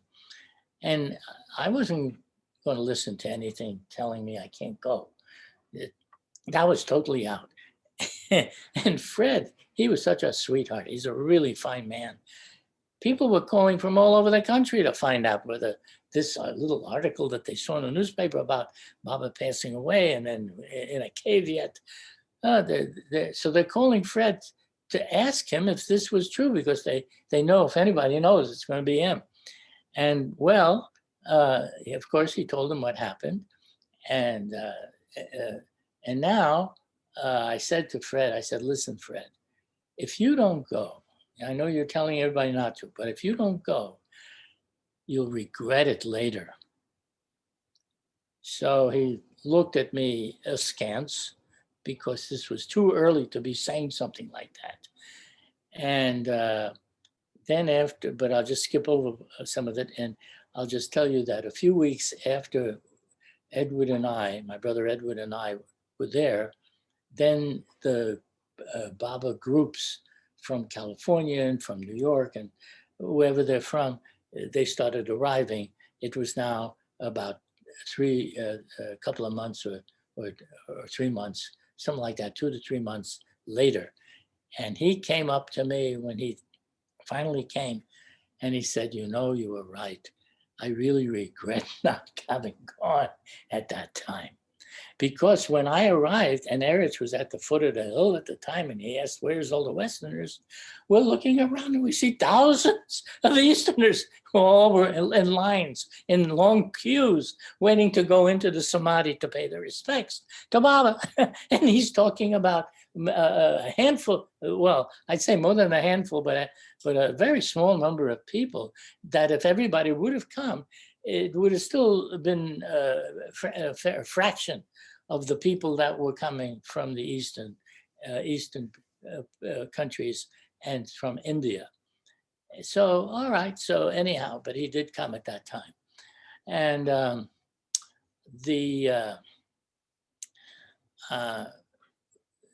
these stones that, I should say they weren't stones, they were the ice that was surrounding Baba. It was taken out first, one piece at a time, and then the covering went over Baba, and flowers were placed on it, and there was singing. But I need to tell you this. There was such an intoxicating atmosphere, like I never experienced. For 4 days that lasted from the time I was there till 4 days. It was such a happy and joyful funeral, the likes of which you just don't see. People are weeping and wailing and carrying on because they didn't want to lose their loved one. And here, there was nothing but pure joy. Yet, Mehera did not share in that. Mehera was so grief-stricken by Baba's passing, because she was so close to him for so many years. It was totally understandable why she would feel that way. But at the same time, she also knew what his mission was as the avatar. See, you can't get away from that. And she was there to assist or help or carry out his instructions when it pertained to the avatar. But the fact of the matter is how much he really loved her and how much she loved him. You can't even imagine how much that connection and that even in the physical world, how much that was.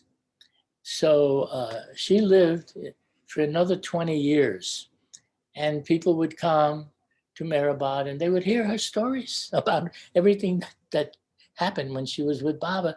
She would tell everybody this.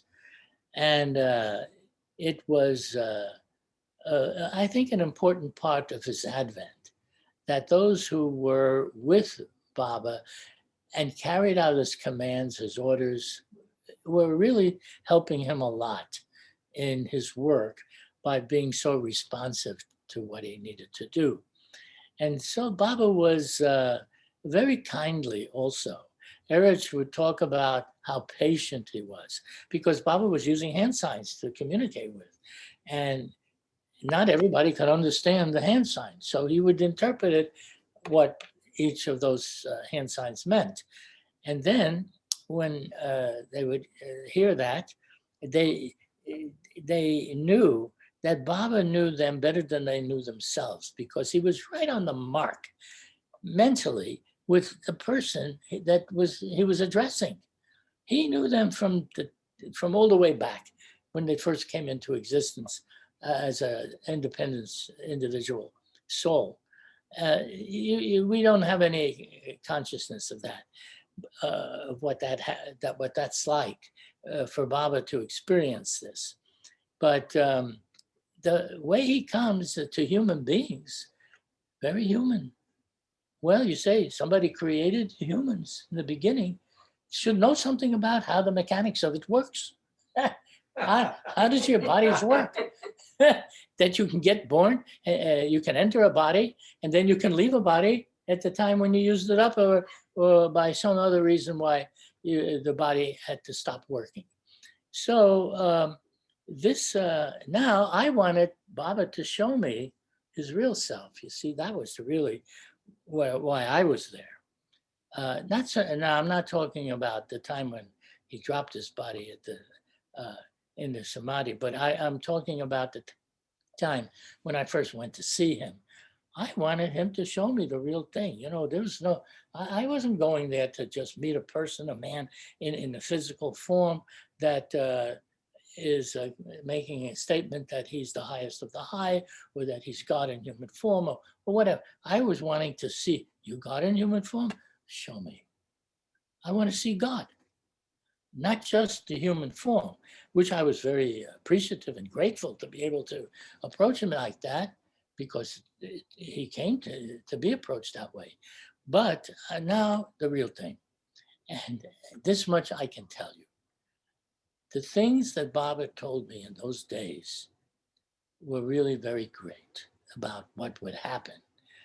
And what was due to happen was, for me, like he said one day, I will give you the highest experience. He said that to me and my brother as we were leaving where he was. And you wonder, well, what's the highest experience? But you see, these were words to me. Yes, coming from a very important source, no doubt. Coming from the avatar, you know, he can do it. Anybody else says, well, you'll get the highest experience someday.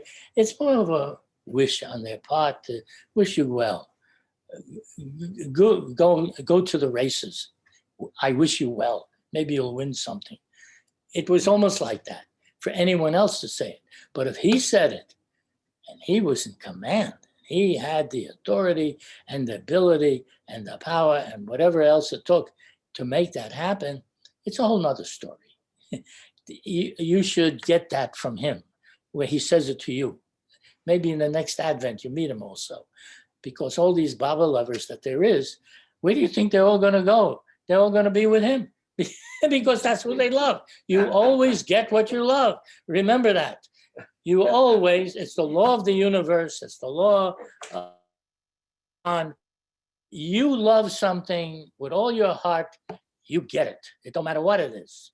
And if it happens to be that you love God with all of his abilities and everything, you got to get it. It's the law of nature, the law of love, the law of the lawless infinite. There is no law higher than love. So even if you are the worst mischief maker and you have love for him, he's satisfied, because he can bring your consciousness to where he wants it to be, not where it was before. Which makes me think of Baba Jan. Baba Jan. You talk about Meher Baba. He adored Baba Jan. He loved her so much. She was the empress, he would say. If she wanted to take a beggar and make a king out of him, no problem. And if she wanted to take a boy riding along on his bicycle to become the everything, no problem for her. she was already at the center and the source of all things. And she was fully awake as a God-realized person. Anyhow, the reason I brought her up is because after, Baba wrote, let me just tell you, Baba wrote a ghazal. This ghazal was his experience that he described what happened to him when he was given God realization by Hazrat Baba Shah. He wrote this, and I'm going to read this to you. I've read it before, but maybe there's a lot of you that haven't heard it. Anyhow, that was from Baba. So I'm thinking everybody needs their Baba John. Who doesn't need a Baba John to do something like that for you? I mean, talk about love. This is the greatest form of love that there could possibly be, to make you one with yourself, which is everything in her case. So that was what I thought. And then later, as I continued to think about it, I realized that Baba John is going to do for each of us what she had done for Merwan. Because when she enlightened Merwan, she gave him everything, her entire self. And now Merwan, as his role as the avatar, was to enlighten millions, to enlighten everybody, as many people as would want it and can come to him. So in him, she is realizing everyone else. He was the point from which she could operate from to enlighten everybody as Merwan. See, as Merwan.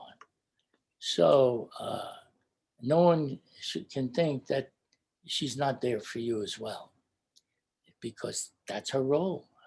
Her role is very simply said, was to give enlightenment to whomever longed for it, desired it, and even to people that don't long and desire it, but they happen to come across her, and then she does it anyhow.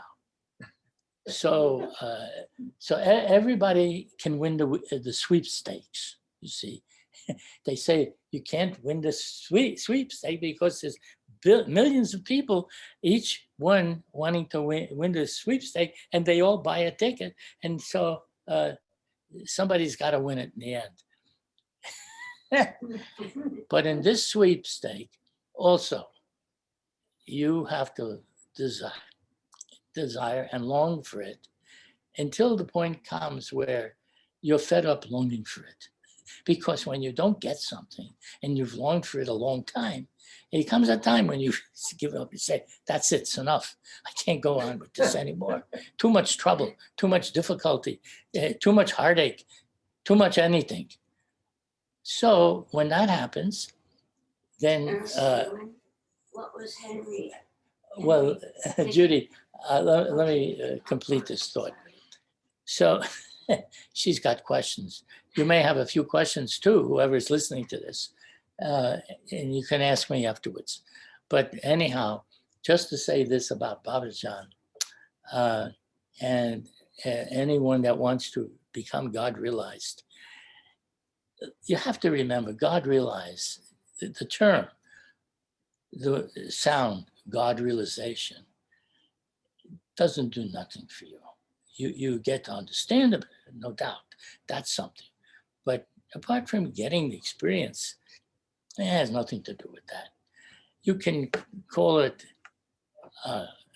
enlightenment. You can call it realizing yourself. You may give it any label you like. And remember, they're labels to indicate there's a certain state of consciousness is what they're talking about. But coming to Baba, I was the first thing I said, show me God. And Baba was very happy. He was very happy. And he said, one day, sometime, someplace, somewhere, I will give you what you want. He's been telling this to the whole world. I got to hear it personally. That was the good part for me. But the whole world is also sharing in that. You can't be benefited without benefiting others. Benefit is like that, it's contagious. Instead of it being a disease that'll kill you, it is something that will enlighten you. It's a big difference, to have enlightenment. And everything that I ever read about it was pretty good. So it isn't like you get it and I don't like it, I'm coming back. No. No one has ever wanted to go back after getting it.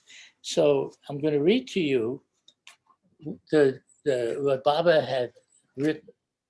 Not me, I didn't write this, but Baba had written this about his enlightenment from Baba Jan.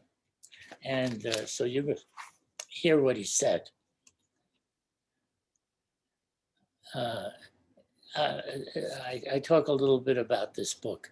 I will close my book with the ghazal from the boy Merwan, when Hazrat Babajan gave him the enlightenment, later known as Meher Baba.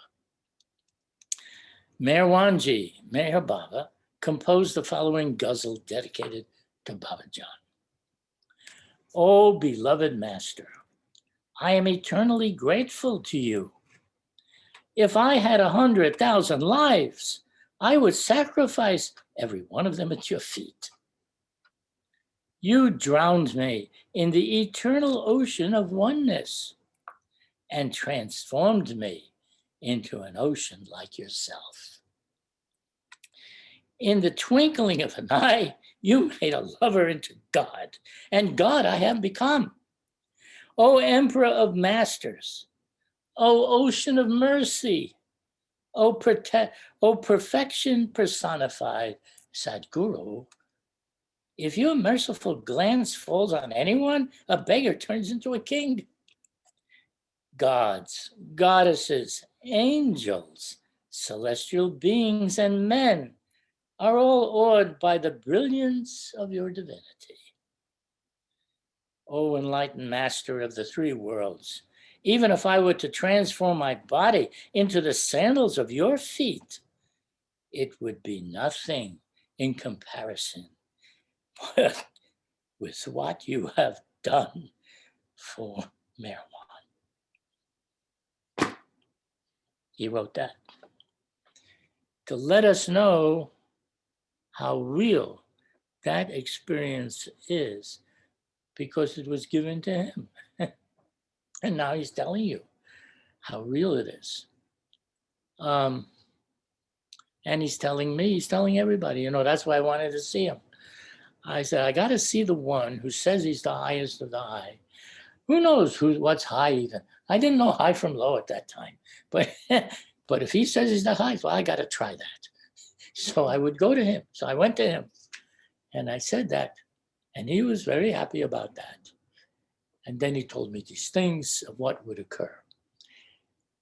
Now, that wasn't told to me all at the same time. It was over a period of time, because I had 10 years in which he was guiding every step that I made, me and my brother and the entire family, through telegrams and through letters, various correspondence, and at times through visits. So that's what happened with the Amartithi and with my own personal relationship with him. A lot of people wish they would have met Meher Baba. They tell me that. Because they love him so much. How do they love him? What they saw in the books, the things he would say, the life that he was living, how he would bow down to the poorest of the poor and the lepers. Here, the highest of the high, bowing down to what we consider the lowest. And it was all natural for him. He was wanting, and he would tell them, that you do not experience the God state, but I do. I'm paraphrasing, of course, quoting Baba, but he would tell them that he experiences that and that he will help them. He will help them. So it don't matter what your past karma is, however good or bad you think you are, or others may think, everyone has an equal opportunity to approach the avatar when he comes, because he comes for that. He wants you to approach him so that you can benefit. There's nothing in it for him. He's already at the pinnacle of everything. But in his compassion, in his love, and the mercy that he has to bestow on those that are the most unworthy even, didn't matter to him. Your past was past. Had nothing to do with what he wanted to do to give you the consciousness that he has, which is all powerful, all knowing, infinite bliss, infinite existence of everything, where you see yourself everywhere and everything. I mean, you can't even imagine all the things that happens when you realize the true unlimited nature of your being. So Baba came for that, and he did it out of love. You talk about, this was not a duty necessarily that he had to perform, but he performed it out of love. There was nothing for him to gain by this.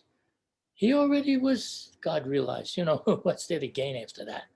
But just the same, it means so much for us that are still in limitation and have so hard on us to be living in a world where anything and everything can happen at any moment, and yet find out in the end it was all just imagination. It was a dream. The only thing you could do to advance yourself is to wake up. There's nothing to do. You can't operate within meditation and concentration, and all of the other mental disciplines and exercises are all within the framework of the mind. The mind had a different purpose. The mind was to develop consciousness, so you could develop consciousness and eventually get to know your true nature. But because you can't do it unless you have consciousness. So the evolution was for that purpose. But once it's done, then you want to get free. You don't want to be in bondage. The universe is like a prison. A prison. Did I say it right? Because it shows you and it makes you feel every limitation that there is. The more you become aware of what there is, the more you realize how limited you are. And he had to come, like the song says, to take his babies out of jail. You're in jail, you don't even know it. You can't even see the bars. But you can't do everything that you think that you would like to do. There's the bars. You can't do it. And Baba wanted to fulfill the role that the universe itself has for you, and that is to free you from the limitations of the mind. The universe can be perceived through the mind, and it's vast, vaster than anything you can even imagine. And yet at the same time, you're the source of it. You're the creator of it. And when Baba said, we are all one, remember, he kept saying that. We are one, not two. It isn't me. There's one. Self plays the role of being the self of everyone. So however the mind is in each individualized person, whether you are whatever your position may be, whatever you're high or low, or whether you murdered people or whether you saved people, all of that goes by the wayside in his world, because now he has to free you from the mind itself. This is all within the mind, whatever you think of yourself, but just the same, he wants to free you. And we come to him, whether we realize it or not, for that very reason, to get free. Who doesn't love freedom? You want to be free. Everybody wants to be free. The more caged you are, the more you feel like you want to be free. So that's the opposites for you. Anyhow, if anyone has any questions, now's the time to ask. Thank you so much, Arvind. This was so, so very precious. Thank you so much. We have Jeff who would like to ask a question. Yes, Jeff, please unmute. Thank you, Irwin, for your incredibly real talk. So, two-part question. Can you talk about, in some depth, so I could understand that I am living in a dream? Because I haven't gotten it yet. And the other part of the question relates, this consciousness that you're talking about, oh, I'm aware of my limitations. I'm aware I live in this prison. You say it beautifully. Baba Jan, beloved Meher Baba, I mean, we have a way to connect through prayer and speaking with them and having them by our side. So the second part of the question is, how does my consciousness get to be made conscious in the way you're saying? Because in my limited thinking, you need that relationship directly with somebody to help you see through all the illusions and the misconceptions and the duality you're in. If you could answer that in a way that's simple but profoundly clear, I'd be very grateful. Well, your question is very clear, and the answer is going to be equally as clear. Hopefully you get it. It all comes back to the dream. There's a reason for it. There is a reason for the mind. The mind didn't come into existence just to imprison you. That was not the purpose of it at all. The purpose of the mind is where you can develop consciousness. That's why you go through this evolution from the lowest right up to the human state, because you need consciousness. In order to know your true self, you got to have consciousness, because that's how you're going to do it. The dream is all a construction of the mind, the imagination of the mind. If you want to know what's in the past, you have to imagine in the present what the past was that you have read about or whatever. If you want to know what's going to happen in the future, you have to think of it in the present also, because you're just extrapolating what you experience in the present to be, it's possible to have a future of it. So it's all imagination. And whatever you imagine, whether you're thinking of the past or the future, or just what's going on in the present, all of this is what Baba talked about as an illusion. An illusion is when you think something is real or right, but it has nothing, but it isn't, you see. Then you're in an illusion because you misconstrued what is real only to what your personal experience is. But the thing is, to make it simple to understand, we have our dreams at night. You don't get out of a dream by dreaming that you're out of it and doing all kinds of practices and disciplines in your dream. You can only get out of it by waking up. Meher Baba is called the Awakener. He's here not to untie all of your sanskaras. He's here to wake you up. He's the Awakener. For him, it's absolutely nothing to wake you up, because he's awake, he can do that, you see. So what do you find? The moment that you wake up, what do you find? You find that what he was saying in your previous dream, that we are all one, that you and Baba are one, they're the same. Okay, here's an example. A drop, there are many drops of bubbles on the surface of the ocean. Each one is an individualized bubble.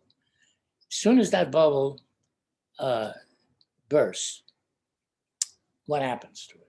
It becomes the whole ocean. It doesn't become a half ocean. It doesn't become another bubble. It becomes the whole ocean. In consciousness, there's an ocean of consciousness. You can put, make it for understanding purposes like that. Everybody shares the same consciousness. Consciousness has nothing written on it. There is no past, there's no future, there's no impressions, no thoughts, no feeling. But when consciousness begins to experience itself as someone else other than itself, and you take a body on, or you take a subtle body, a mental body, a gross body, it's not real because consciousness is real. You are real. But you cannot look in the mirror and say that what you see in the mirror is real. It's only a reflection of your own self. And so the ocean reflects its nature in each and every being. And all anyone can ever do is to wake up and see themselves as the ocean that's been doing this all along. That's Baba for you.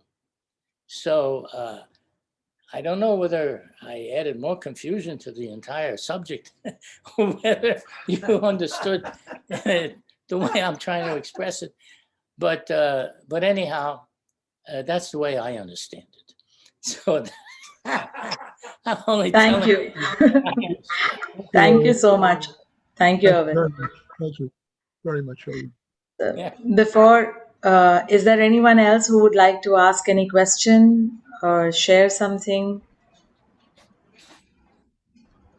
Please raise your hand digitally or just gently unmute and raise your hand physically and say you would like to ask. Anyone? You know, it's amazing to me that I've answered everybody's question and nobody has any left. But if someone happens to have a question to ask, now is the right time, by the way, because I'm here and we're all on the Zoom together. And now we can do it. Later, it'll be more difficult. We won't be together like this. Yes.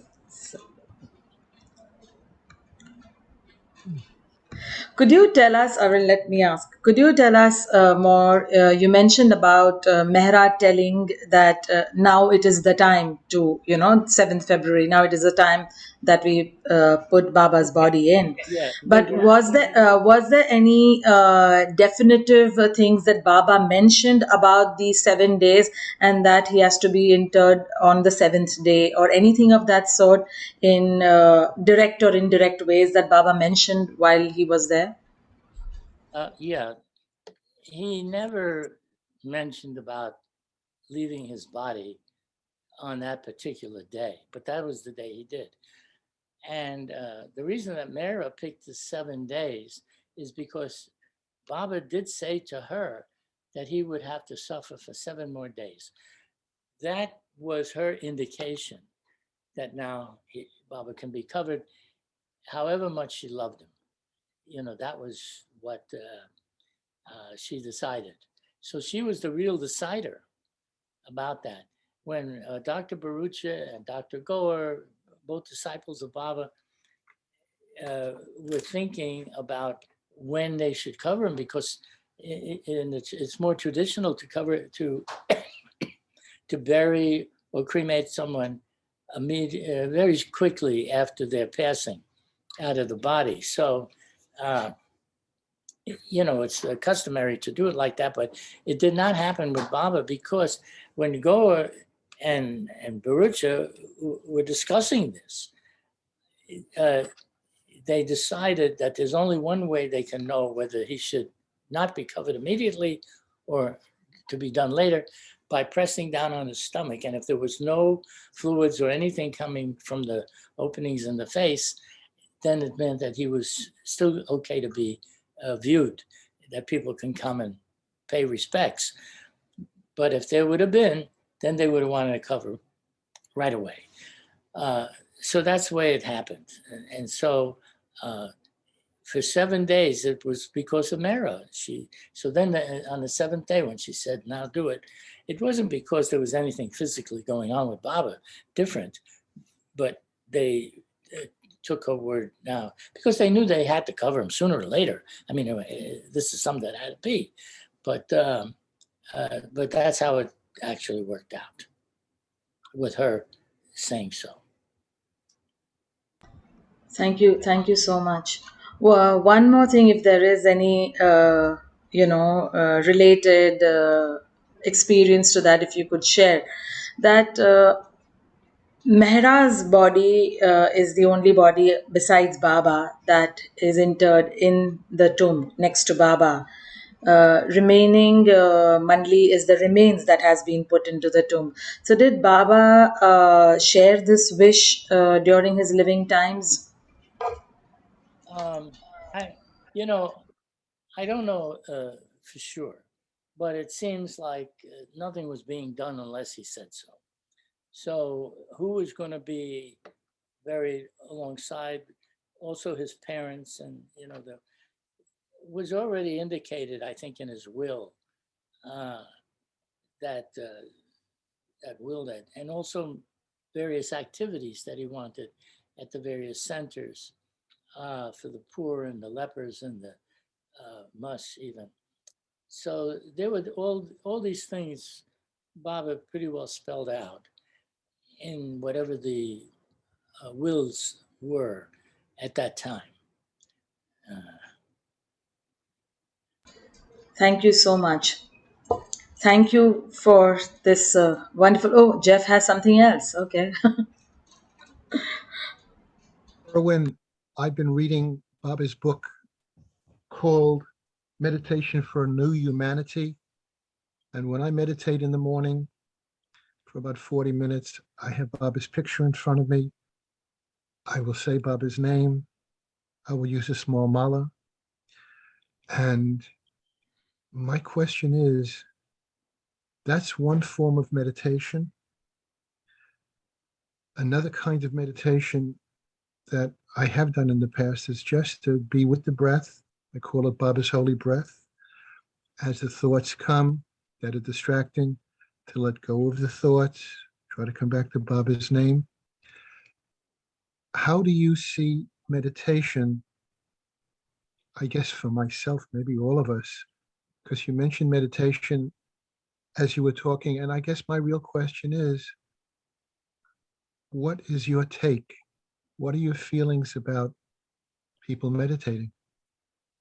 Meditations are really given by advanced souls and saints.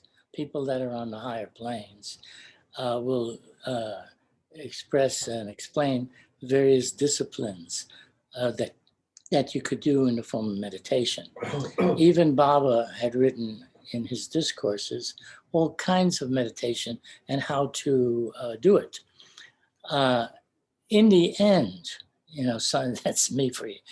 I go to the end first. I like to read the last paragraph before I read the whole book, because that's where everything is summed up. And in the last paragraph that I have ever read with Mayor Baba is, if you want God realization, do as I say. That was it. Just do as I say. No, he's not in the body. What are you going to do now? Well, the one thing that you can do, and this is what I do. Now I'm going to tell you me. I talk to Baba just like I'm talking to you. He's not only my friend and my Lord and my beloved. You can talk to someone who loves you differently than somebody that's doing things out of duty, out of just a duty that they have to do.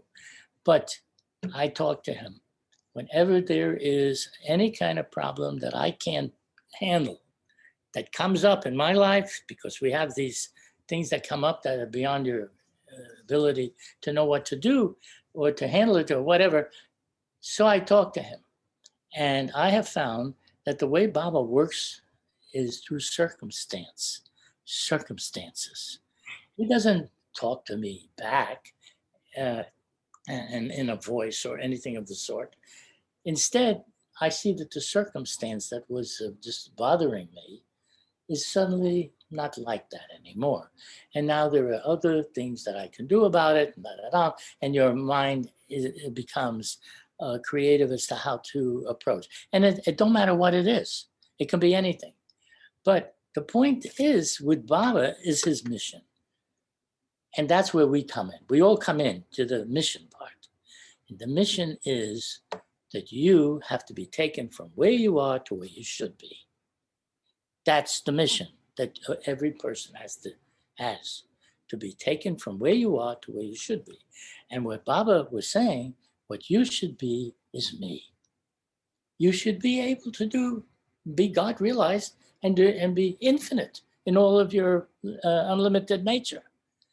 Now that's a whole nother story. That's a whole different departure from meditation itself, which is only to make you feel or experience whatever experience within the framework of the mind, that the mind will allow you to see it. But Baba is out to take you beyond the mind. That's why he did this mononash. It was the annihilation of the mind. That's what mononash means. And Baba wanted, so he did that for a period of time. We don't know all that much about it because it transcends things that we're familiar with. So it's hard to understand anything unless you've had some experiences that are similar, or at least where you can understand it. So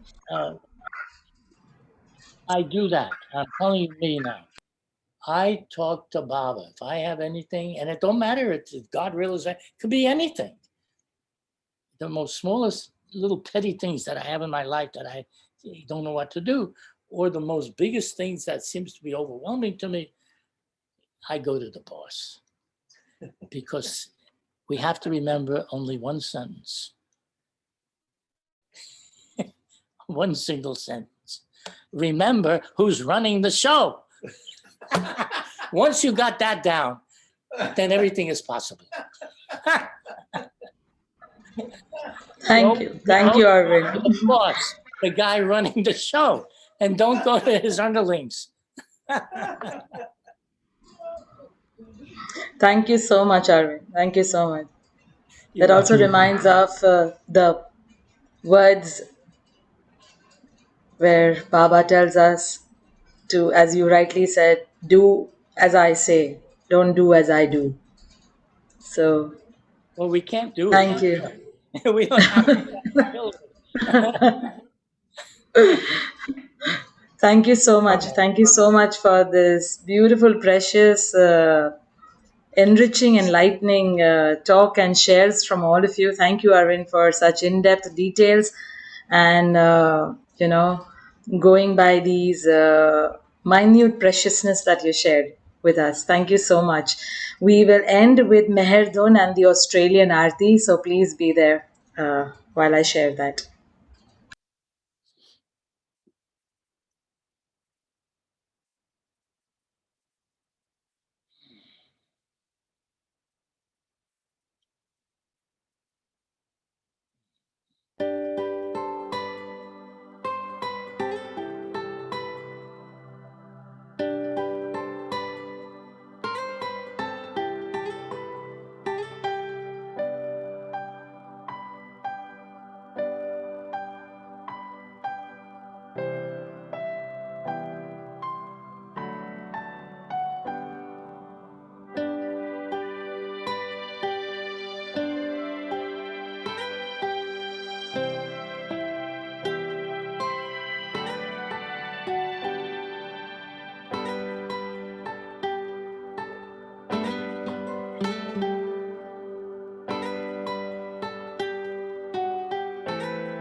Baba, Meher Baba, Meher